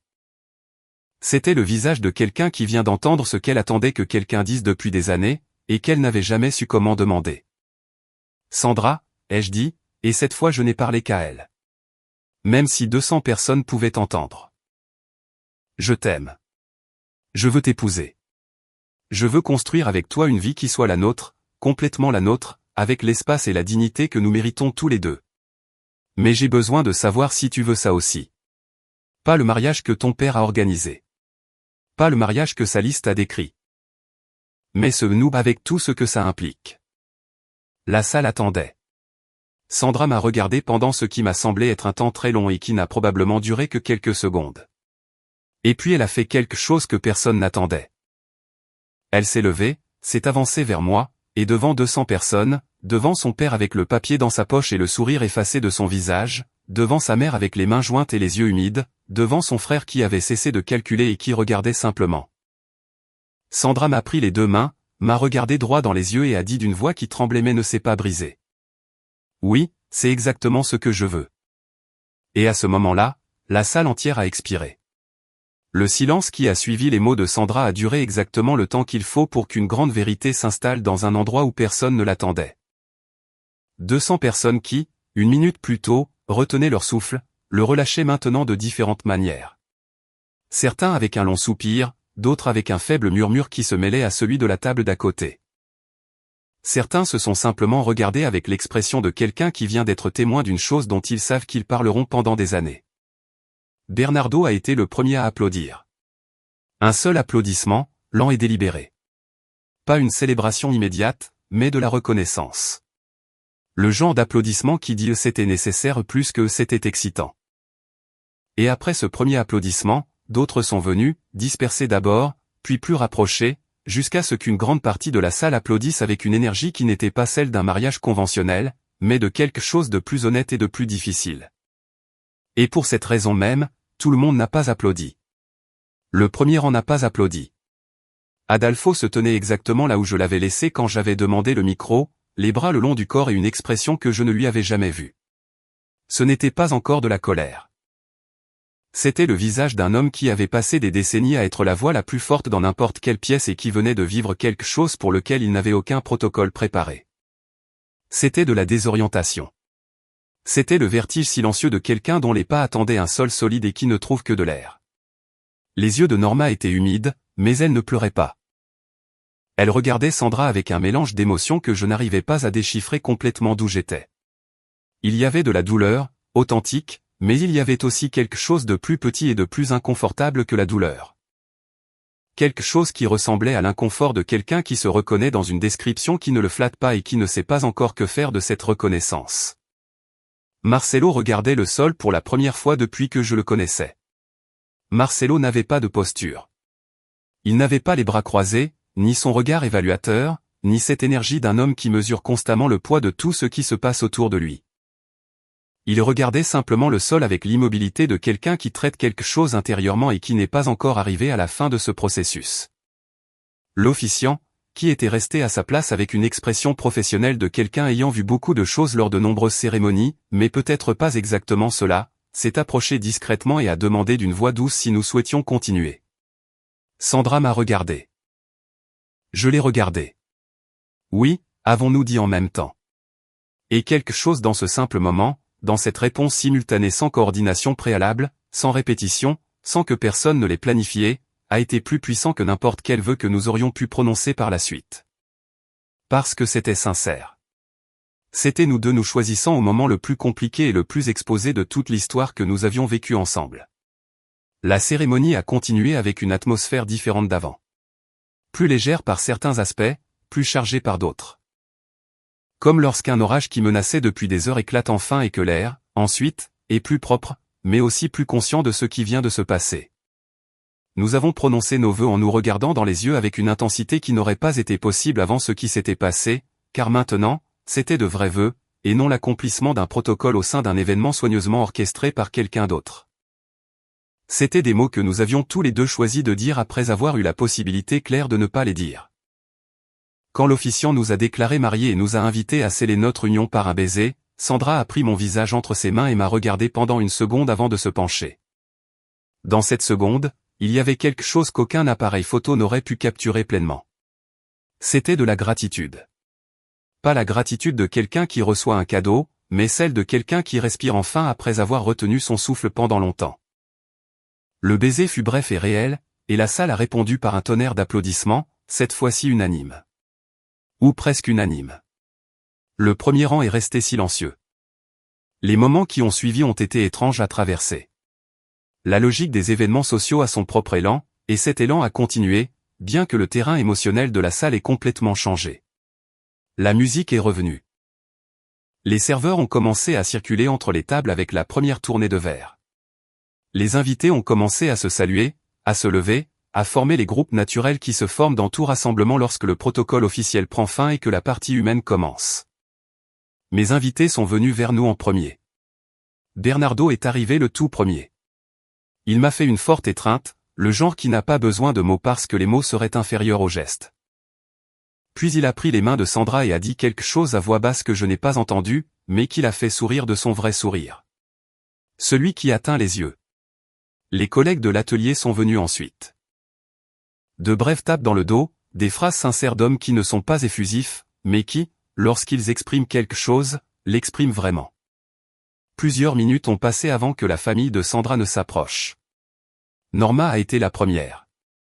Elle s'est dirigée vers nous avec cette posture d'une femme habituée à se mouvoir avec maîtrise dans n'importe quelle situation. Mais quelque chose en elle était différent. Elle semblait plus petite d'une certaine manière. Pas en taille, mais en énergie, comme si quelque chose qui prenait habituellement de la place autour d'elle avait rétréci. Elle s'est d'abord approchée de Sandra et l'a serrée dans ses bras. Une longue étreinte, plus longue que d'habitude pour elle, avec les yeux fermés et une tension dans les épaules. C'était la tension de quelqu'un qui ressent quelque chose qu'elle ne sait pas encore comment traduire en mots. Puis elle s'est tournée vers moi, m'a regardé un instant et a dit quelque chose à quoi je ne m'attendais pas. « Éliseo, ce que tu as dit aujourd'hui. » Elle a fait une pause. Ce n'était pas facile à entendre. J'ai hoché la tête. Je sais. Une autre pause, plus longue. Mais peut-être que certaines choses avaient besoin d'être dites. Ce n'étaient pas des excuses. Norma n'était pas le genre de personne à s'excuser directement, du moins pas encore. Peut-être même jamais. Mais c'était quelque chose. C'était une petite fissure dans un mur qui avait été solide pendant longtemps. Et les petites fissures sont parfois le commencement de quelque chose de différent. Je l'ai serré dans mes bras brièvement, sans exagérer le geste, mais je l'ai fait. Marcelo est arrivé plus tard, sans sa posture habituelle, sans les bras croisés. Il s'est arrêté devant moi et m'a tendu la main avec une fermeté différente de toutes les fois précédentes. Ce n'était pas la fermeté de l'évaluation ou du défi. C'était simplement la fermeté d'un homme qui serre la main d'un autre homme. « Je respecte ce que tu as fait », a-t-il dit. Juste ça. Ce n'était pas grand-chose, mais venant de Marcelo, c'était plus que ce que j'aurais espéré à ce moment-là. Adolfo a pris son temps. Il est resté longtemps à sa table, à parler à des invités de son cercle avec l'énergie contenue de quelqu'un qui maintient une contenance qui lui coûte. Je l'ai observé de loin, sans le chercher, sans l'éviter. J'ai simplement laissé les choses prendre leur propre rythme. Lorsqu'il s'est enfin approché, la salle était encore animée autour de nous, mais dans notre petite bulle, le bruit est devenu lointain. Adolfo s'est tenu devant moi. Grand, direct, avec cette présence physique qu'il avait toujours utilisée comme faisant partie de son autorité. Il m'a regardé pendant un moment qui était à la fois inconfortable et nécessaire. « Tu es têtu ?» a-t-il fini par dire.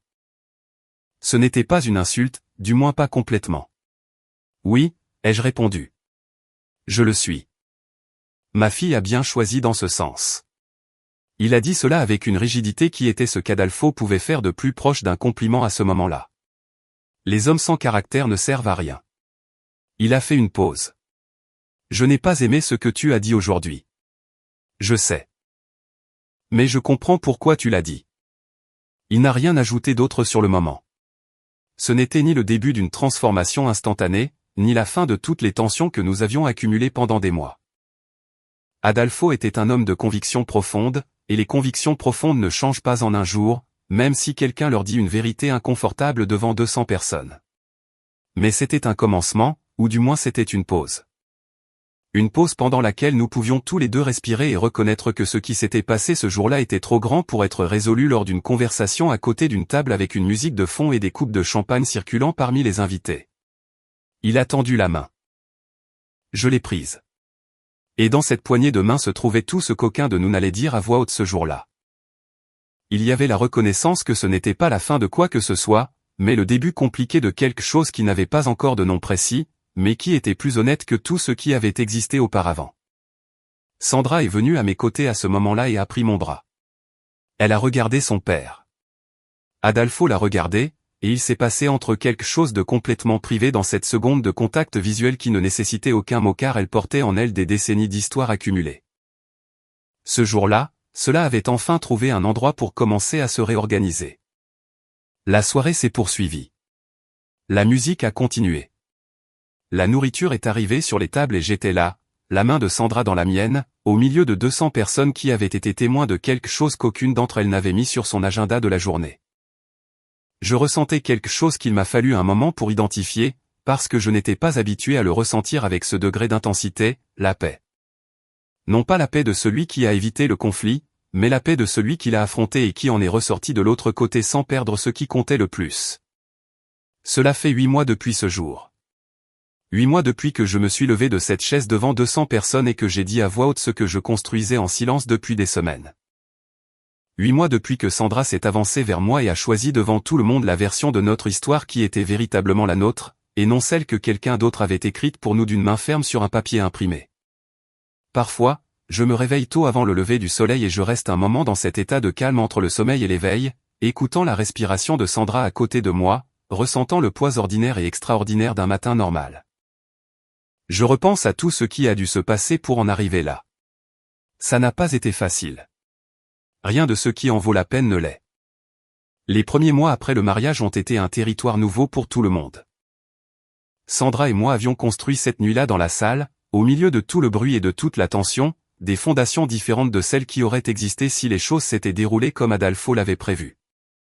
Des fondations plus honnêtes, plus fragiles à certains égards, parce que l'honnêteté expose des choses que la courtoisie garde protégées, mais infiniment plus solides là où c'est important. Nous avons eu des conversations difficiles.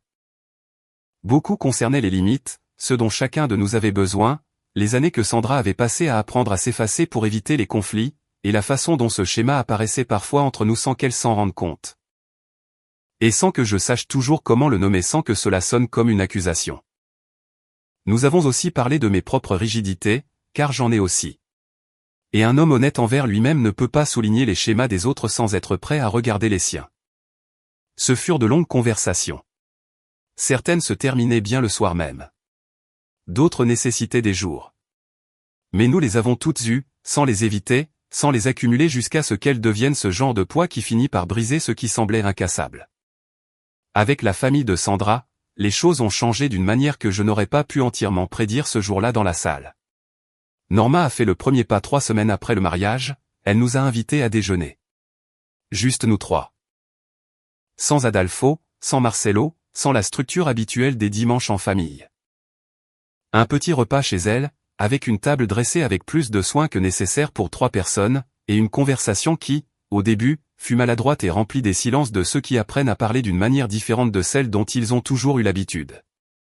À un moment de l'après-midi, Norma a dit quelque chose qui m'a surpris.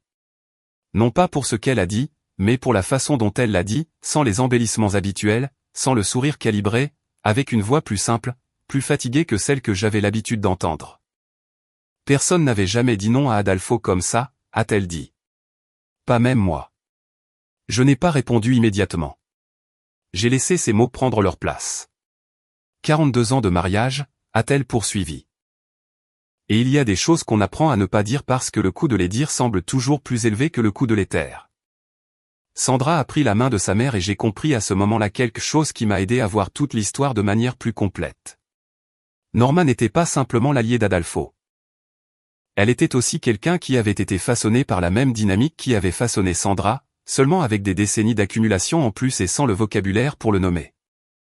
Que lorsque vous le vivez de l'intérieur, et ce depuis toujours, vous n'avez pas la perspective nécessaire pour voir tous les contours de la cage. Cela ne l'excusait de rien, mais cela la rendait plus humaine. Et l'humanité des gens, même de ceux qui nous ont causé de la douleur, est importante à ne pas perdre de vue si l'on veut construire quelque chose de différent et ne pas se contenter de s'en aller avec la raison en poche et un cœur fermé. Avec Marcelo, les choses ont été plus lentes. Marcelo est un homme construit sur des couches d'identité héritées qui ne s'examinent pas en un jour ou en 8 mois. Mais quelque chose a changé en lui aussi. Plus discrètement et moins verbalement qu'avec Norma. Il a arrêté de me jauger quand j'arrivais aux événements familiaux. Il a arrêté de poser ces questions qui étaient des évaluations déguisées. Un après-midi, alors que je travaillais sur quelque chose à l'atelier parce que sa voiture avait un problème et que Sandra lui avait suggéré de m'appeler, nous avons passé 3 heures ensemble. Dans un espace qui était complètement à moi et dans lequel je me déplaçais avec un naturel qu'il a observé en silence. À la fin de l'après-midi, il a dit, « Je ne savais pas que tu faisais ça de tes mains. » Je lui ai dit que j'avais appris très jeune. Il a hoché lentement la tête. Il y a des choses que mon père ne nous a jamais appris à faire seul, a-t-il dit. Sans autre contexte, sans développement. Mais j'ai compris ce qu'il disait. Avec Adolfo, le processus a été le plus lent et le plus complexe, comme on pouvait s'y attendre. Adolfo est un homme qui a bâti toute son identité sur l'idée que son autorité est naturelle, légitime et incontestable. Lui dire non devant 200 personnes ne défait pas des décennies de cette construction. Cela le secoue. Cela l'oblige à recalibrer, mais cela ne le transforme pas du jour au lendemain, parce que les vraies transformations ne fonctionnent pas ainsi. Nous avons eu de bons moments et des moments tendus. Il y a eu des dimanches où Adolfo est arrivé à table avec cette énergie de vouloir tout diriger. Et je l'ai laissé parler, et j'ai participé à ma propre place, sans avoir besoin de gagner chaque conversation parce que j'ai appris que toutes les batailles ne méritent pas la même énergie. Et que parfois, la position la plus puissante est celle d'un homme si sûr de lui qu'il n'a pas besoin de prouver constamment quoi que ce soit. Et il y a eu des moments où Adolfo s'est arrêté au milieu d'une phrase qui commençait à trop ressembler aux anciennes dynamiques, et a changé de cap de lui-même, sans que personne ne le lui fasse remarquer. Comme si quelque chose en lui rappelait que le terrain n'était plus le même qu'avant. Ce sont de petits pas, mais ce sont des pas. L'entreprise a continué de croître pendant ces 8 mois. J'ai ouvert cette 4e succursale que j'avais repoussée. Je n'ai consulté personne de la famille de Sandra. J'ai parlé à Sandra, comme il se doit lorsque 2 personnes construisent une vie ensemble et que les décisions de l'une affectent l'autre. Elle a approuvé. Elle a fait partie de la conversation. C'est ce que signifie avoir un partenaire et non un règlement familial portant un nom de famille. La succursale marche bien. Mieux que ce que j'avais prévu au départ. Les hommes qui savent qui ils sont prennent de meilleures décisions, m'a dit Bernardo un après-midi autour d'un café à l'atelier, avec cette satisfaction tranquille qu'il a quand les choses tournent comme il savait qu'elles allaient tourner. Parce qu'ils ne gaspillent pas leur énergie à maintenir une fausse version d'eux-mêmes. Il avait raison, comme presque toujours. Sandra va bien. Mieux que bien. En fait, il y a une version d'elle qui émerge avec plus de force chaque mois qui passe. Une version qui parle plus directement, qui dit ce qu'elle pense avec moins de filtres hérités. Qui rentre parfois à la maison après une réunion de famille et me dit avec le plus grand naturel que quelque chose l'a dérangée et qu'elle va en parler à sa mère ou à son père au lieu de le garder pour elle. Ce sont de petites choses, mais ce sont les petites choses qui, avec le temps, construisent ou détruisent l'identité d'une personne. Je l'ai vu rire il y a 2 semaines avec un rire qui était complètement le sien. Sans occasion spéciale, sans public, juste parce qu'elle trouvait quelque chose de sincèrement drôle. Et j'ai pensé que c'était le plus beau rire que j'avais entendu d'elle depuis que je la connaissais. Je le lui ai dit. Elle m'a regardé avec ce vrai sourire, celui qui va jusqu'aux yeux, et m'a dit, c'est juste que je me sens libre, Éliseo. Pour la première fois depuis longtemps, je me sens libre. Ces mots sont restés en moi. Je les emporte avec moi ces petits matins où je me réveille avant le soleil et pense au chemin parcouru. Aux garçons qui portaient des matériaux sur des chantiers de construction tout en rêvant d'autre chose. À l'homme qui a construit 3 ateliers à partir de rien, sans nom de famille ni parrain. Aux nuits de doutes et aux matins de décision. À Bernardo me disant qu'il testait mes limites et qu'à chaque fois que je ne disais rien, il les repoussait d'un cran. À Sandra regardant le sol lors de cette réunion où son père a lu son carnet d'attente pour la première fois. À la salle avec les fleurs blanches et les 200 personnes, et à un papier imprimé que quelqu'un a sorti de sa poche en croyant que le monde allait continuer à être exactement tel qu'il l'avait ordonné. Et à moi, debout devant le micro, disant la vérité, non par colère, non par orgueil, mais parce qu'il y a des choses qu'on ne peut taire sans perdre quelque chose d'essentiel de soi-même. Parce que la dignité n'est pas un luxe pour les moments de confort. C'est exactement ce à quoi vous devez vous raccrocher lorsque le moment est difficile, coûteux, public et plein de conséquences possibles. S'il y a une chose que j'ai apprise de tout cela, c'est que le véritable amour n'a pas de liste de conditions. Il n'a pas besoin de papier imprimé, de points numérotés ou de l'approbation de qui que ce soit d'autre que les 2 personnes qui ont choisi de s'aimer. L'amour qui a besoin d'un règlement pour exister n'est pas de l'amour. C'est un outil de contrôle. Et le contrôle a toujours une date d'expiration parce que les vraies personnes, celles qui ont une histoire, du caractère et la cicatrice d'avoir gagné leur place dans le monde, finissent par se lever, finissent par marcher jusqu'au micro et dire ce qui doit être dit. Peu importe combien de personnes regardent, peu importe qui a le papier dans sa poche, cela en vaut toujours la peine. Toujours. Ma mère m'a empêché d'épouser ma fiancée juste 10 minutes avant que je ne marche vers l'hôtel. Quand je lui ai demandé pourquoi, elle a dit, je t'expliquerai dans la voiture. Lors de notre trajet silencieux en nous éloignant de l'église, elle a finalement dit, tu n'as vraiment rien remarqué? Avant de continuer, abonnez-vous à la chaîne et dites-nous dans les commentaires depuis quelle ville vous nous regardez. 10 minutes avant d'entrer dans cette église, ma mère m'a attrapé le bras avec une force que je ne lui avais jamais connue. Elle n'a rien dit au début. Elle m'a juste regardé dans les yeux et a chuchoté 3 mots que j'entends encore quand je ferme les yeux la nuit, n'entre pas, pars. J'étais paralysé. Derrière ces portes en bois, 120 personnes m'attendaient. La musique avait déjà commencé. Clarissa était à l'intérieur dans sa robe blanche, prête, et ma mère, la main crispée sur mon bras, me demandait de partir, de tout laisser tomber, de m'enfuir. Je lui ai demandé pourquoi d'une voix brisée, presque à bout de souffle. Je lui ai demandé pourquoi elle me faisait ça à ce moment précis, et elle m'a dit quelque chose qui m'a glacé le sang. Je t'expliquerai dans la voiture. Pas tout de suite. Pas ici sur les marches de l'église. Dans la voiture. Et la chose la plus étrange de toutes, celle que je n'arrive toujours pas à m'expliquer entièrement, c'est que je l'ai suivie sans poser d'autres questions, sans exiger de réponse immédiate. Je l'ai suivie parce que quelque part au fond de moi, dans un coin que j'ignorais depuis des mois, quelque chose me disait qu'elle avait raison. Nous sommes montés dans la voiture. Elle a démarré en silence. Et alors que nous nous éloignions de cette église, que je regardais dans le rétroviseur les marches de marbre devenir de plus en plus petites, ma mère n'a rien dit.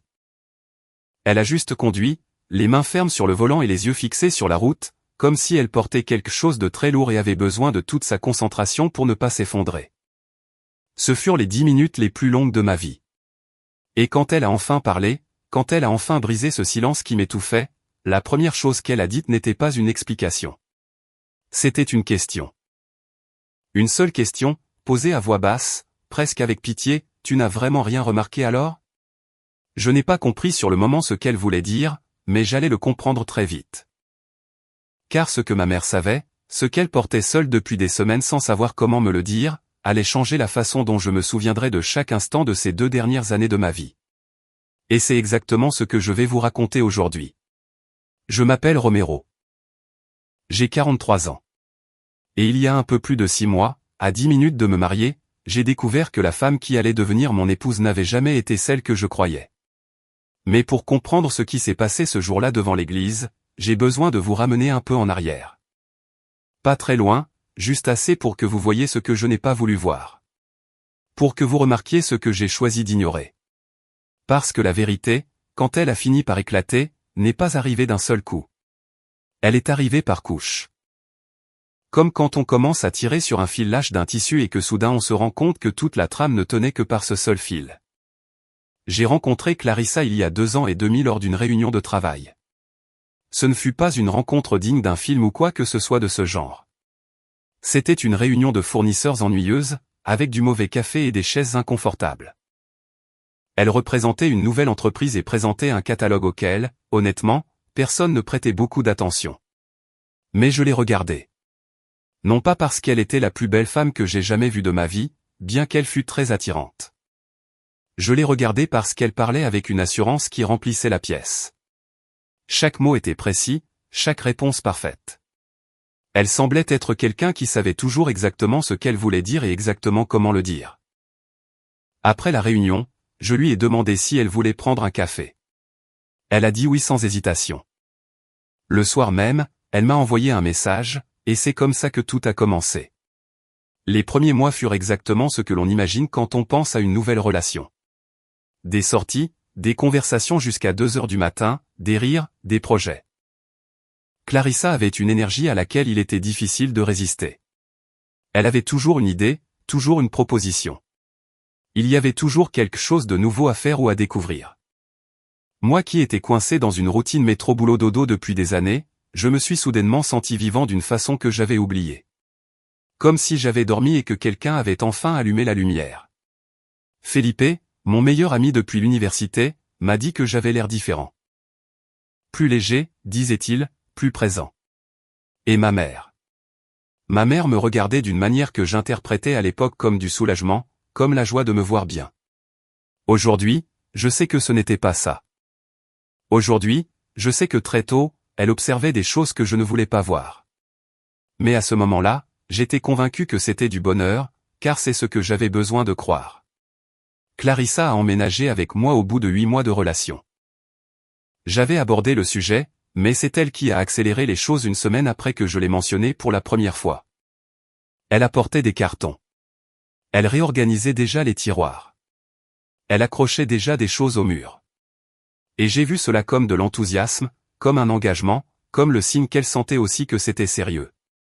La demande en mariage est venue presque naturellement 1 an plus tard. Un dîner tranquille, pas de grande mise en scène ni de surprise élaborée. Juste nous deux, une bouteille de vin, et une bague que j'avais achetée 3 semaines plus tôt et que je gardais dans le tiroir de mon bureau, me demandant si c'était trop tôt. Elle a pleuré, m'a serré fort contre elle et a dit oui. Et j'étais l'homme le plus heureux du monde ce soir-là. Ou du moins, je le croyais.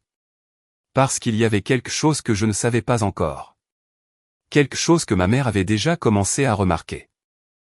Quelque chose qui était enfoui sous tous ses sourires, tous ses projets, toutes ses soirées parfaites. Et ce quelque chose était sur le point d'éclater au grand jour de la manière la plus brutale possible, juste au moment où j'étais à 10 minutes de dire « oui ». La période des préparatifs du mariage aurait dû être la plus heureuse de ma vie. Et à bien des égards, elle l'a été.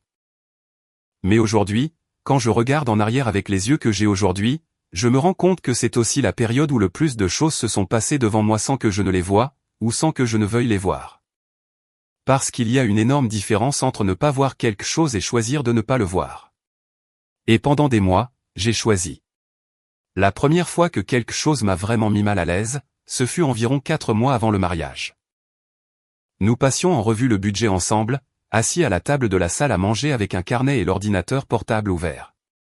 J'organisais les chiffres depuis des semaines, essayant de tout faire rentrer sans trop m'endetter.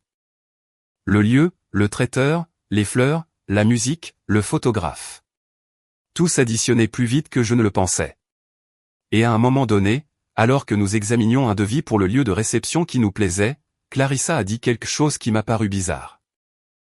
Elle a dit de ne pas m'inquiéter pour sa part, qu'elle avait ses propres économies qu'elle allait utiliser pour couvrir certaines dépenses. Je lui ai demandé de quelles économies elle parlait, car en presque 2 ans de relation, je ne l'avais jamais entendu mentionner un compte épargne. Elle travaillait, oui, mais son salaire n'était pas extraordinaire. Et entre les dépenses de l'appartement et la vie quotidienne, je supposais que nous arrivions tous les deux tout juste à la fin du mois, comme la plupart des gens. Elle m'a regardé une seconde avant de répondre. Juste une seconde. Mais je l'ai remarqué. J'ai un compte que j'ai ouvert il y a quelque temps, a-t-elle dit. Ce n'est pas grand-chose, mais c'est suffisant pour ce dont nous avons besoin. Et elle a changé de sujet avec le même naturel que si l'on changeait de chaîne. Pas de drame, pas de tension apparente. Elle a juste clos le sujet. Et je l'ai laissé faire parce qu'à ce moment-là, j'avais l'impression qu'insister reviendrait à me méfier d'elle. Et je ne voulais pas être ce genre d'homme. Celui qui se méfie, celui qui contrôle, celui qui pose trop de questions. Aujourd'hui, je sais que ce fut l'une des décisions les plus coûteuses que j'ai jamais prises de ma vie. Et je ne parle pas seulement en termes émotionnels. Ce compte, dont elle n'a plus jamais parlé, a couvert exactement $1 400 de dépenses de mariage. Des paiements en espèces, tous.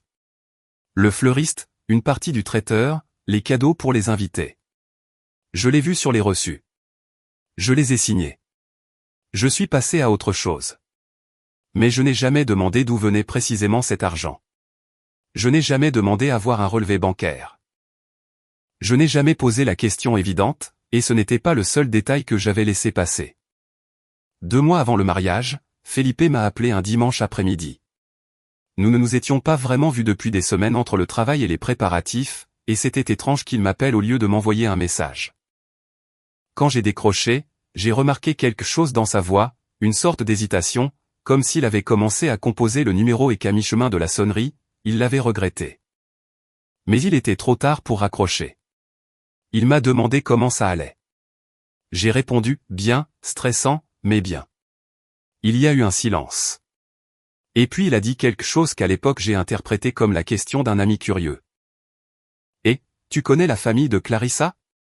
Enfin, son frère? J'ai dit oui, plus ou moins, que Francisco était un gars discret, qu'il ne parlait pas beaucoup. Les rares fois où je l'avais vu, il s'était montré sympathique. Je lui ai demandé pourquoi il posait cette question. Pour rien, a-t-il dit, juste par curiosité. Et la conversation a dévié sur autre chose. Je n'y ai pas repensé. Aujourd'hui, je sais que Felipe savait quelque chose cet après-midi-là, ou s'en doutait, et ne savait pas comment me le dire, ou ne voulait pas gâcher les mois précédant le mariage avec quelque chose qui n'était peut-être rien. Je le comprends, mais parfois, je pense aussi à quel point les choses auraient été différentes si cette conversation était allée plus loin. Francisco, le frère de Clarissa, était un personnage qui m'a toujours donné un sentiment difficile à définir. Il n'était pas antipathique. Il n'était pas impoli. Il était juste trop prudent. Comme quelqu'un qui mesure chaque mot avant de le lâcher. Comme quelqu'un qui évalue en permanence ce qu'il peut dire et ce qu'il doit garder pour lui. Lors des réunions de famille, il restait à l'écart, observait plus qu'il ne participait, et quand j'essayais de l'inclure dans une conversation, il répondait juste ce qu'il fallait et retournait à son silence. Une fois, lors d'un dîner de famille environ 3 mois avant le mariage, je l'ai trouvé seul dans la cuisine pendant que tout le monde était dans le jardin. Il regardait son téléphone avec une expression tendue qui s'est évanouie dès qu'il m'a vu entrer. Il a rangé son téléphone, a immédiatement souri. Il m'a demandé si je voulais boire quelque chose. J'ai dit « non, merci », et je suis parti. Mais cette image m'est restée. La façon dont il a rangé le téléphone, la vitesse, le sourire apparut trop vite après l'attention. Sur le moment, je ne savais pas quoi en penser. C'était juste un moment bizarre. Les gens ont des moments bizarres. On ne peut pas construire toute une histoire sur une personne qui range soudainement son téléphone dans une cuisine. Ou du moins, c'est ce que je me suis dit. Ma mère, pendant tous ces mois de préparatifs, était présente mais différente. Je ne sais pas comment mieux l'expliquer. Elle était à chaque rendez-vous, impliquée dans chaque décision, contribuant à ce qu'on lui demandait. Mais il y avait quelque chose dans sa façon de regarder Clarissa qui n'était pas ce que j'attendais d'une belle-mère ravie de la fiancée de son fils. Ce n'était pas de l'hostilité. Ce n'était pas de la froideur non plus. C'était plutôt une sorte d'attention excessive. Comme quand quelqu'un essaie de résoudre un puzzle et ne peut s'empêcher de regarder la pièce qui ne rentre pas. Un après-midi, pendant que Clarissa était partie faire des courses et que ma mère et moi prenions un café seuls dans l'appartement, elle m'a demandé quelque chose qui m'a surpris. Elle m'a demandé si je savais où Clarissa avait travaillé avant l'entreprise où nous nous étions rencontrés. Je lui ai dit que oui, qu'elle m'avait dit avoir eu un emploi précédent dans une autre ville, que ça n'avait pas marché, et qu'elle avait décidé de revenir. Ma mère a hoché lentement la tête, a bu une gorgée de café et a dit « Et tu as parlé à quelqu'un de ce travail ? Tu connais quelqu'un de cette époque ?» Je lui ai demandé pourquoi elle posait la question. Elle a dit que c'était de la curiosité, que parfois elle aimait savoir d'où venaient les personnes qui entraient dans la famille. Je l'ai accepté comme telle, la curiosité d'une mère, rien de plus. Mais aujourd'hui, en repensant à cette conversation, je me rends compte que ma mère avait déjà des informations à ce moment-là. Elle avait déjà posé des questions de son côté. Elle avait déjà trouvé quelque chose qui clochait et essayait de savoir si je savais ce qu'elle savait. Et quand elle a découvert que je ne savais rien, elle a choisi de ne pas me le dire tout de suite. Elle a choisi d'attendre. Peut-être dans l'espoir de se tromper. Peut-être à la recherche de plus de certitude avant de détruire quelque chose qui me rendait si heureux. La semaine précédant le mariage fut un tourbillon. Essayage, dernier paiement, appel, confirmation, le tout coordonné par Clarissa avec une efficacité qui m'impressionnait. Elle souriait, organisait, résolvait. Je la regardais se déplacer dans l'appartement, des listes à la main, et je pensais qu'elle était exactement le genre de personne avec qui je voulais construire une vie. Quelqu'un qui ne s'effondre pas sous la pression, quelqu'un qui fait fonctionner les choses. La nuit précédant le mariage, nous avons dormi chacun de notre côté, comme convenu. Elle est allée chez sa mère. Je suis resté à l'appartement avec Felipe, qui avait apporté une bouteille de whisky et des pizzas. Nous sommes restés à discuter jusqu'à près de 2 heures du matin de la vie, des années qui passent, de la vitesse à laquelle tout change. À un moment donné de la nuit, Felipe m'a regardé avec une expression sérieuse et a dit « Romero, si un jour tu as besoin de parler de quoi que ce soit, je suis là. » D'accord ? Je lui ai répondu « Oui, bien sûr, je sais. » Et j'ai laissé couler, pensant que c'était la phrase d'un ami ému par l'occasion. Aujourd'hui, je sais que ce n'était pas ça. Cette nuit-là, pendant que je dormais paisiblement en pensant à la journée qui m'attendait, ma mère était réveillée pour vérifier quelque chose, confirmer quelque chose, prendre la décision la plus difficile qu'une mère puisse prendre, celle de faire du mal à son fils pour le sauver.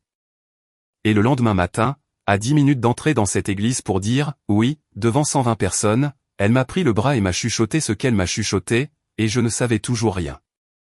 La voiture a démarré en silence. Ma mère n'a rien dit pendant les premières minutes. Elle a juste conduit, les yeux fixés sur la route, les mains crispées sur le volant, avec cette expression que j'avais rarement vue sur son visage de toute ma vie. Une expression qui n'était pas tout à fait de la tristesse. C'était quelque chose de plus lourd que ça. C'était le visage de quelqu'un qui porte une vérité qu'il n'a pas demandé à porter. Et qui sait qu'au moment où il la lâchera, tout changera pour toujours. J'ai regardé par la fenêtre, observant les rues, les arbres, les voitures garées sur les trottoirs de ce quartier calme bordant l'église. J'ai pensé à Clarissa à l'intérieur, qui attendait.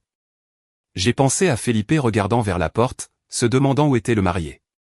J'ai pensé aux 120 personnes assises sur ces bancs en bois, dans leurs costumes et leurs robes, regardant l'hôtel vide. J'ai pensé à la musique qui allait s'arrêter à un moment donné parce que personne n'allait apparaître. Et pourtant, je n'ai pas ouvert la bouche pour demander à ma mère de faire demi-tour. Cela me dit quelque chose sur moi-même que j'ai encore du mal à assimiler. Que, au moment le plus important de ma vie d'adulte, le jour que je planifiais depuis plus d'1 an, j'ai choisi de suivre ma mère en silence dans une voiture plutôt que d'entrer dans cette église. Et ce n'était pas par obéissance, ce n'était pas par peur. C'était parce que quelque chose au fond de moi, quelque chose que je faisais taire depuis des mois, savait immédiatement qu'elle avait une raison, une vraie raison, une raison qu'au fond je ressentais déjà sans m'autoriser à la nommer. Quand elle a enfin parlé, elle l'a fait lentement, comme si elle choisissait chaque mot avec soin. Comme quelqu'un qui a répété un discours de nombreuses fois et qui, au moment de le prononcer, a l'impression qu'aucune version n'est la bonne. Elle m'a dit qu'il y a 3 semaines, elle avait reçu un appel. Un appel d'une femme qui disait connaître Clarissa. Pas une amie, pas une collègue de travail. Une femme qui avait vécu dans la même ville où Clarissa était censée avoir eu ce travail précédent dont elle ne parlait jamais en détail. Une femme qui avait trouvé le numéro de ma mère d'une façon que je ne comprends toujours pas complètement, mais que ma mère a décrite comme quelqu'un qui avait fait un réel effort pour la contacter. Quelqu'un qui avait quelque chose à dire et qui avait décidé de le dire même si personne ne le lui avait demandé. Je suis resté immobile à écouter. Ma mère a dit qu'au début, elle ne l'avait pas cru, qu'elle avait pensé qu'il pouvait s'agir d'une personne perturbée, de quelqu'un ayant un problème personnel avec Clarissa, de quelqu'un qui voulait gâcher quelque chose pour ses propres raisons. Qu'elle avait raccroché la première fois, mais que la femme avait rappelé le lendemain, et le jour suivant. Et lors d'un 3e appel, elle lui a dit quelque chose de précis, quelque chose qui n'était pas une opinion ou une vague accusation. C'était une information, un fait concret et vérifiable avec un nom, une date et un chiffre. Et ma mère, qui est une femme qui n'agit pas sur un coup de tête, a décidé de vérifier. Elle m'a regardé un instant depuis le siège conducteur, juste une seconde parce que la route l'obligeait à regarder de nouveau droit devant elle. Et dans cette seconde, j'ai vu quelque chose sur son visage qui m'a brisé le cœur. Ce n'était pas de la colère. Ce n'était pas de l'indignation. C'était de la douleur pure. La douleur d'une mère qui a trouvé ce qu'elle ne voulait pas trouver et qui a dû porter cela seule pendant 3 semaines tout en regardant son fils finaliser les détails du mariage le plus important de sa vie. Romero, a-t-elle dit. Clarissa a été fiancée avant. Elle l'a lâché juste comme ça, sans préparation supplémentaire. Plus de tergiversation, comme quelqu'un qui arrache un pansement d'un coup sec parce qu'il sait qu'y aller doucement ne fait que prolonger la douleur. Je n'ai rien dit. Elle a continué. Elle m'a dit que ce n'était pas les fiançailles en elles-mêmes qui importaient. Que les gens ont des histoires. Que personne n'atteint 40 ans sans un passé. Qu'elle comprenait parfaitement cela. Ce qui importait, c'était ce qui entourait ses fiançailles. Ce qui s'était passé avant la fin. Et surtout, le schéma que cet épisode révélait lorsqu'il était mis en parallèle avec d'autres choses que ma mère avait découvertes une par une au cours de ces 3 semaines d'investigation silencieuse. L'homme à qui Clarissa avait été fiancée auparavant s'appelait Claudio. Il avait 47 ans. Il vivait dans une autre ville. C'était un entrepreneur avec une entreprise de taille moyenne mais stable. Et selon la femme qui avait appelé ma mère, et selon ce que ma mère a pu confirmer par elle-même, Claudio avait rencontré Clarissa d'une manière très similaire à celle dont je l'avais rencontrée. Lors d'une réunion de travail. Elle représentant quelque chose. Lui de l'autre côté de la table. La même énergie, la même confiance, la même précision dans le discours. Ils sont sortis ensemble. Ils sont tombés amoureux, ou du moins c'est ce qu'ils croyaient. Ils se sont fiancés au bout de 14 mois, et 8 mois après les fiançailles, avant d'arriver à l'hôtel, Claudio a découvert que tout au long de la relation, Clarissa avait géré l'argent d'une manière qu'il n'avait jamais autorisée. Des dépenses communes qui n'étaient pas ce qu'elles semblaient être. Des virements qui quittaient les comptes joints pour des destinations que Claudio ne reconnaissait pas. Des factures pour des choses qui n'existaient pas, le tout par petites sommes, jamais assez importante pour déclencher une alerte immédiate, mais qui, accumulée, s'élevait à plus de 22 000 $. La voiture s'est arrêtée à un feu rouge. J'ai senti mon estomac se nouer. Je ne disais toujours rien. J'avais besoin de tout entendre. J'avais besoin que ma mère finisse avant de prononcer un seul mot, car je sentais que si j'ouvrais la bouche trop tôt, je dirais ce qu'il ne fallait pas. Je la défendrais par inertie. Je chercherais une explication pour tout justifier, parce que c'est ce qu'on fait quand on aime quelqu'un. On cherche une porte de sortie qui ne détruise pas l'image qu'on s'est construite. Ma mère s'est remise en route et a continué à parler. Elle m'a dit que Claudio n'avait jamais déposé de plainte formelle, qu'il avait choisi le silence parce que la honte d'admettre qu'il avait été trompé de cette manière était trop forte. Qu'il a simplement rompu les fiançailles avec une vague excuse et a laissé Clarissa partir dans une autre ville, et que cette ville, curieusement, était exactement celle où Clarissa avait vécu avant d'arriver dans la nôtre. Avant d'apparaître à cette réunion de fournisseurs où je l'avais vue pour la première fois. Je me suis demandé à ce moment-là quand exactement Clarissa était arrivée dans notre ville. Et je me suis souvenu de quelque chose qu'elle m'avait dit un jour, presque en passant, dans les premiers mois de notre relation. Elle m'avait dit qu'elle vivait ici depuis un peu plus d'1 an quand nous nous étions rencontrés. Qu'elle était venue chercher un changement, que la ville précédente lui rappelait de mauvais souvenirs et qu'elle avait besoin de repartir à zéro. Un changement pour repartir à zéro. Ces mots qui, à l'époque, me paraissaient tout à fait normaux, tout à fait humains, avaient maintenant un poids différent, une couleur différente. Comme quand la lumière change dans une pièce et que les objets que vous pensiez connaître projettent des ombres que vous n'aviez jamais vues. Y a-t-il autre chose, ai-je demandé à ma mère. Et je l'ai demandé avec un calme qui m'a surpris moi-même. Un calme qui n'était pas de l'indifférence. C'était le calme de celui qui sait déjà que la réponse va être oui et qui prépare son corps à l'encaisser. Ma mère a hoché lentement la tête. Il y a autre chose, a-t-elle dit, et elle a continué à conduire vers un endroit calme où elle pourrait me raconter la suite. Où elle pourrait me raconter tout ce qu'elle avait trouvé, tout ce qu'elle avait vérifié, tout ce qu'elle avait porté seule pendant 3 semaines pour ne pas gâcher mes derniers jours d'illusion avant que je ne doive moi-même affronter la vérité. Dehors, le soleil brillait toujours, ce même soleil éclatant d'un matin de mariage. Mais à l'intérieur de cette voiture, quelque chose en moi avait déjà commencé à se briser. Ma mère a garé la voiture à l'ombre d'un grand arbre dans une rue calme que je ne reconnaissais pas. Elle a coupé le moteur. Elle a gardé les mains sur le volant pendant encore quelques secondes, comme si elle avait besoin de ce dernier silence avant de continuer. Comme si elle savait que ce qui allait suivre allait changer quelque chose de manière irréversible et qu'elle voulait m'accorder, ainsi qu'à elle-même, un dernier moment de calme avant l'impact. J'ai regardé le tableau de bord. Je ne pouvais pas encore la regarder dans les yeux. J'avais mon costume de mariée, mes chaussures cirées, la poche intérieure de ma veste avec les alliances que j'avais récupérées chez le bijoutier 3 jours plus tôt. Tout était prêt pour un moment qui n'allait plus se produire, ou du moins pas de la manière dont je l'avais imaginé depuis plus d'1 an. Dis-moi tout, ai-je dit, et ma voix a sonné plus ferme que je ne l'espérais.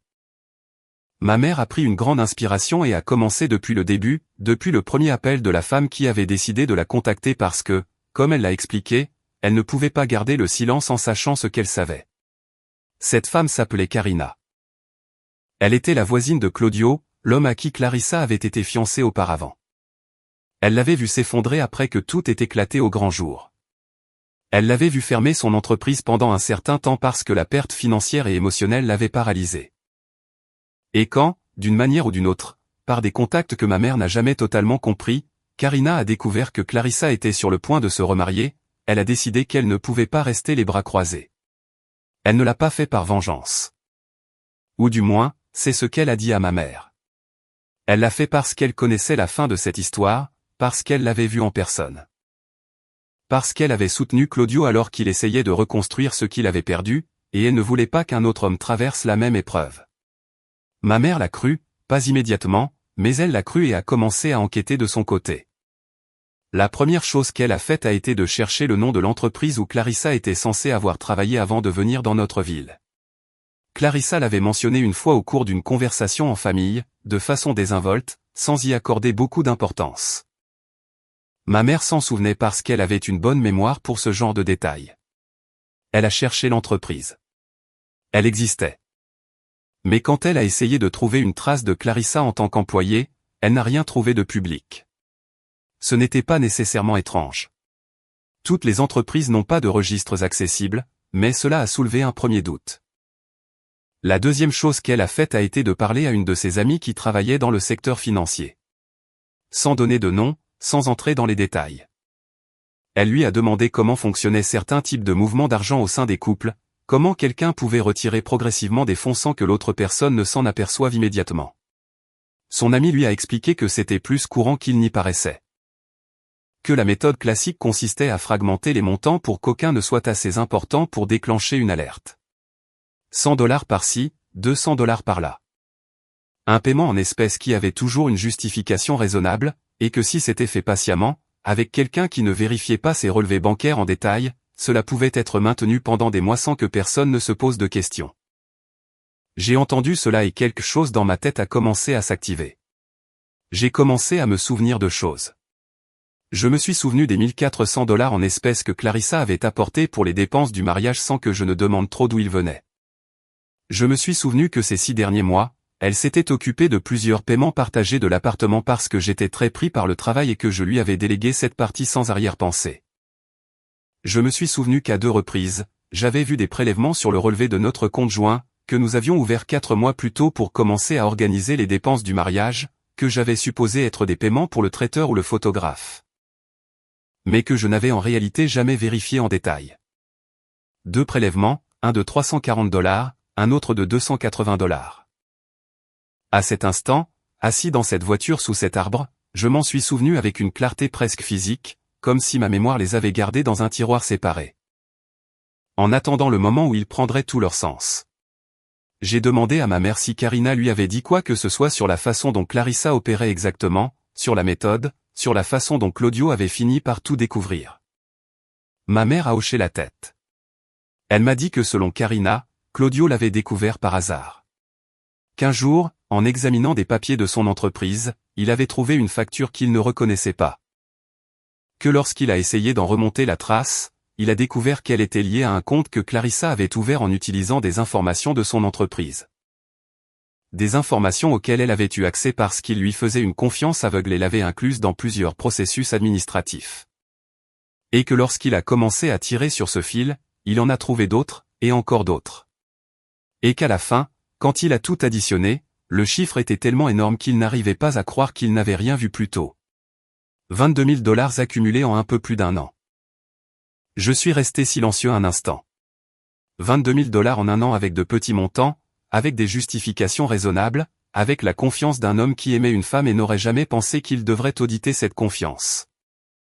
J'ai pensé à ma propre situation. J'ai pensé au temps que nous avions passé ensemble. J'ai pensé à l'accès qu'avait Clarissa au compte joint, au paiement de l'appartement, aux dépenses du mariage que je lui avais déléguées parce que j'avais confiance en elle, parce que j'étais occupé, et parce que jamais, pas une seule seconde. Il ne m'était venu à l'esprit qu'il y avait quoi que ce soit à protéger. J'ai demandé à ma mère quand exactement Clarissa était arrivée dans notre ville. Elle m'a répondu que selon ce que Karina lui avait dit, Clarissa avait quitté la ville de Claudio environ 18 mois avant que je la rencontre à cette réunion de fournisseurs. 18 mois. Et elle m'avait dit qu'elle vivait ici depuis un peu plus d'1 an quand nous nous étions rencontrés. Cela signifiait qu'entre son départ de chez Claudio et son apparition dans ma ville, il y avait une période de près de 6 mois dont je ne savais absolument rien.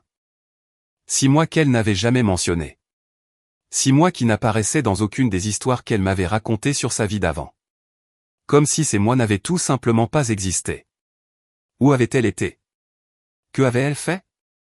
Avec qui avait-elle été? Les questions venaient d'elles-mêmes, sans que je les y invite. Et chacune d'elles apportait un nouveau malaise, car je pensais connaître l'histoire de Clarissa. Je pensais avoir eu accès à son passé comme on a accès au passé de quelqu'un qu'on aime. Pas dans un détail clinique, pas chaque instant de chaque année, mais à l'architecture générale, aux points importants, aux choses qui définissent qui est une personne et d'où elle vient. Et soudain, cette architecture présentait d'énormes trous que je n'avais jamais remarqués parce que je n'avais jamais regardé d'assez près. Ma mère a posé sa main sur mon bras. Il y a autre chose, a-t-elle dit. Quelque chose que j'ai trouvé par moi-même, sans que Karina me le dise. Je l'ai regardé. Elle a ouvert son sac, a sorti son téléphone et m'a montré quelque chose à l'écran. Une capture d'écran, une page de réseau social, un profil avec un nom et une photo. Le nom n'était pas Clarissa. C'était le même visage, les mêmes yeux, le même sourire que je connaissais par cœur parce que je l'avais vu tous les matins pendant presque 2 ans. Mais le nom était différent, et la ville indiquée sur ce profil n'était pas la nôtre. C'était une ville dont je ne l'avais jamais entendu parler. Et la date de la dernière publication sur ce profil remontait à seulement 4 mois. 4 mois avant notre mariage. J'ai ressenti quelque chose d'étrange dans ma poitrine. Ce n'était pas encore de la colère. C'était quelque chose de plus froid que la colère. C'était le sentiment que le sol que je croyais connaître n'était pas un sol. C'était une surface que quelqu'un avait peinte pour ressembler à un sol, et en dessous, il n'y avait rien. Qui est-elle, ai-je demandé à ma mère. Même si au fond, je savais déjà que cette question était bien plus vaste qu'une simple réponse. Ma mère m'a regardé avec cette expression qu'elle avait depuis que nous étions partis, avec ce poids qui refusait de disparaître. C'est ce que je ne sais toujours pas avec certitude, a-t-elle dit. Mais non, ce n'est pas la première fois qu'elle utilise un nom différent. Et je sais que Francisco est au courant. Francisco, le frère de Clarissa. L'homme qui restait toujours à l'écart. Celui qui mesurait chaque mot. Celui qui avait rangé son téléphone si vite ce soir-là dans la cuisine quand il m'avait vu entrer. Le frère qui, d'après ce que ma mère venait de me dire, n'était pas son frère. J'ai fixé l'écran du téléphone de ma mère pendant ce qui a dû être plusieurs secondes, mais qui m'a semblé être des minutes entières. La photo était indéniable. C'était Clarissa. La même structure faciale, les mêmes yeux sombres, la même façon de sourire avec juste le bon coin des lèvres relevées. Ce geste très précis que j'avais appris à reconnaître même lorsqu'elle essayait de cacher qu'elle était heureuse. C'était elle, sans aucun doute. Mais le nom au-dessus de cette photo n'était pas Clarissa. C'était Vanessa. Vanessa avec une ville différente. Une vie différente, apparemment. Et des publications qui remontaient à seulement 4 mois avant le mariage. Des photos d'endroits, de repas, de paysages. Rien qui ne montrait une vie parallèle de manière évidente. Rien de scandaleux à première vue. Mais la simple existence de ce profil avec ce nom pendant cette période a suffi pour que tout ce que je croyais savoir sur la femme que j'allais épouser devienne soudain une immense question sans réponse. J'ai rendu le téléphone à ma mère. J'avais besoin d'un moment pour mettre de l'ordre dans ma tête. Ce n'était pas facile. C'était trop à la fois. Les précédentes fiançailles avec Claudio, les 22 000 $, les 6 mois disparus entre une ville et une autre, le profil avec un autre nom, et maintenant ça. Francisco n'était pas son frère. Comment sais-tu qu'il n'est pas son frère, ai-je demandé. Ma mère a expliqué que c'était Karina qui le lui avait dit, mais qu'elle l'avait elle-même vérifié de manière simple. Elle avait cherché le nom de famille de Clarissa, que je connaissais parfaitement car il figurait sur tous les documents du mariage, et elle avait cherché Francisco avec ce même nom. Elle n'avait rien trouvé qui les reliait. Pas de registre public, pas de réseaux sociaux, pas de photos de famille où ils apparaissaient ensemble. Et quand elle avait demandé à Karina qui était vraiment Francisco, Karina lui avait répondu qu'elle n'en était pas sûre, mais qu'à l'époque de Claudio, il y avait aussi un homme comme ça. Un homme qui apparaissait près de Clarissa au moment clé, qui n'était pas de la famille, mais qu'elle présentait comme tel, qui agissait comme une sorte de complice silencieux, et dont la fonction exacte n'était jamais tout à fait claire jusqu'à ce qu'il soit trop tard pour que ça compte. Un complice. Ce mot s'est installé quelque part dans ma poitrine et n'a plus bougé. J'ai commencé à passer en revue mentalement toutes les fois où j'avais vu Francisco. Les dîners de famille, les réunions de préparation du mariage, les moments où il apparaissait et disparaissait avec ce naturel calculé que j'avais toujours interprété comme de la timidité ou de l'introversion. Je me suis souvenu de cette nuit dans la cuisine, du téléphone rangé si vite, du sourire arrivé trop vite après l'attention. Je me suis souvenu qu'à 2 reprises, je l'avais vu parler à Clarissa à voix basse dans un coin à l'écart des autres, avec cette intimité tendue qu'ont les personnes qui partagent un secret et qui ont besoin de se coordonner. À chaque fois, quand je m'étais approché, la conversation s'était interrompue immédiatement et tous deux avaient changé de sujet avec une fluidité qui, à l'époque, m'avait semblé normale.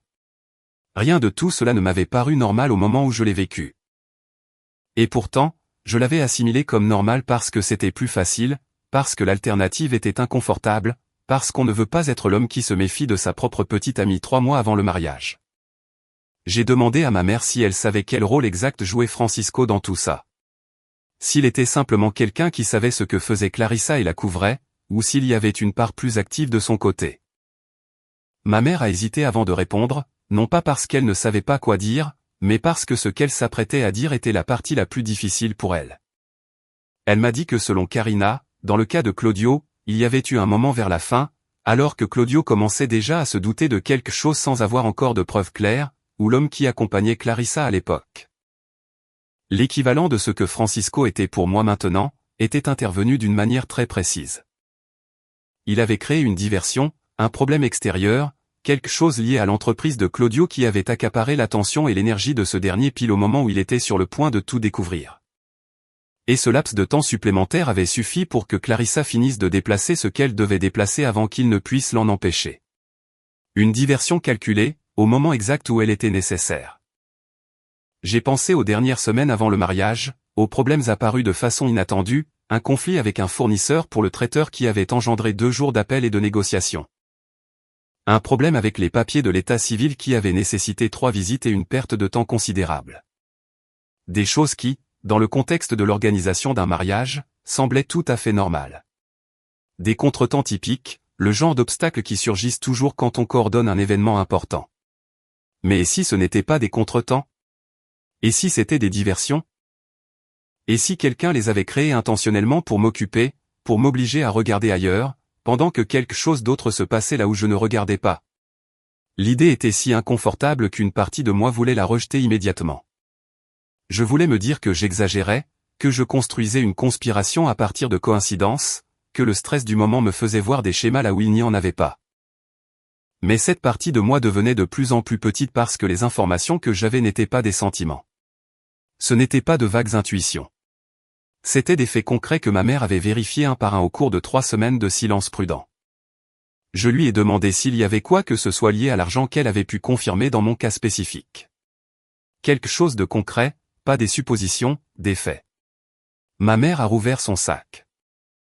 Cette fois, elle en a sorti une feuille de papier pliée en 4, l'a dépliée avec soin et me l'a tendue. C'était une liste manuscrite, avec cette petite écriture soignée que ma mère a toujours eue, une liste de dates, de montants et de brèves descriptions. Elle l'avait tenue comme un registre, comme quelqu'un qui sait qu'à un moment donné il devra fournir des preuves et qui veut que tout soit clair. J'ai regardé les chiffres. Le premier remontait à 5 mois. Un paiement de $380 pour les charges de l'appartement.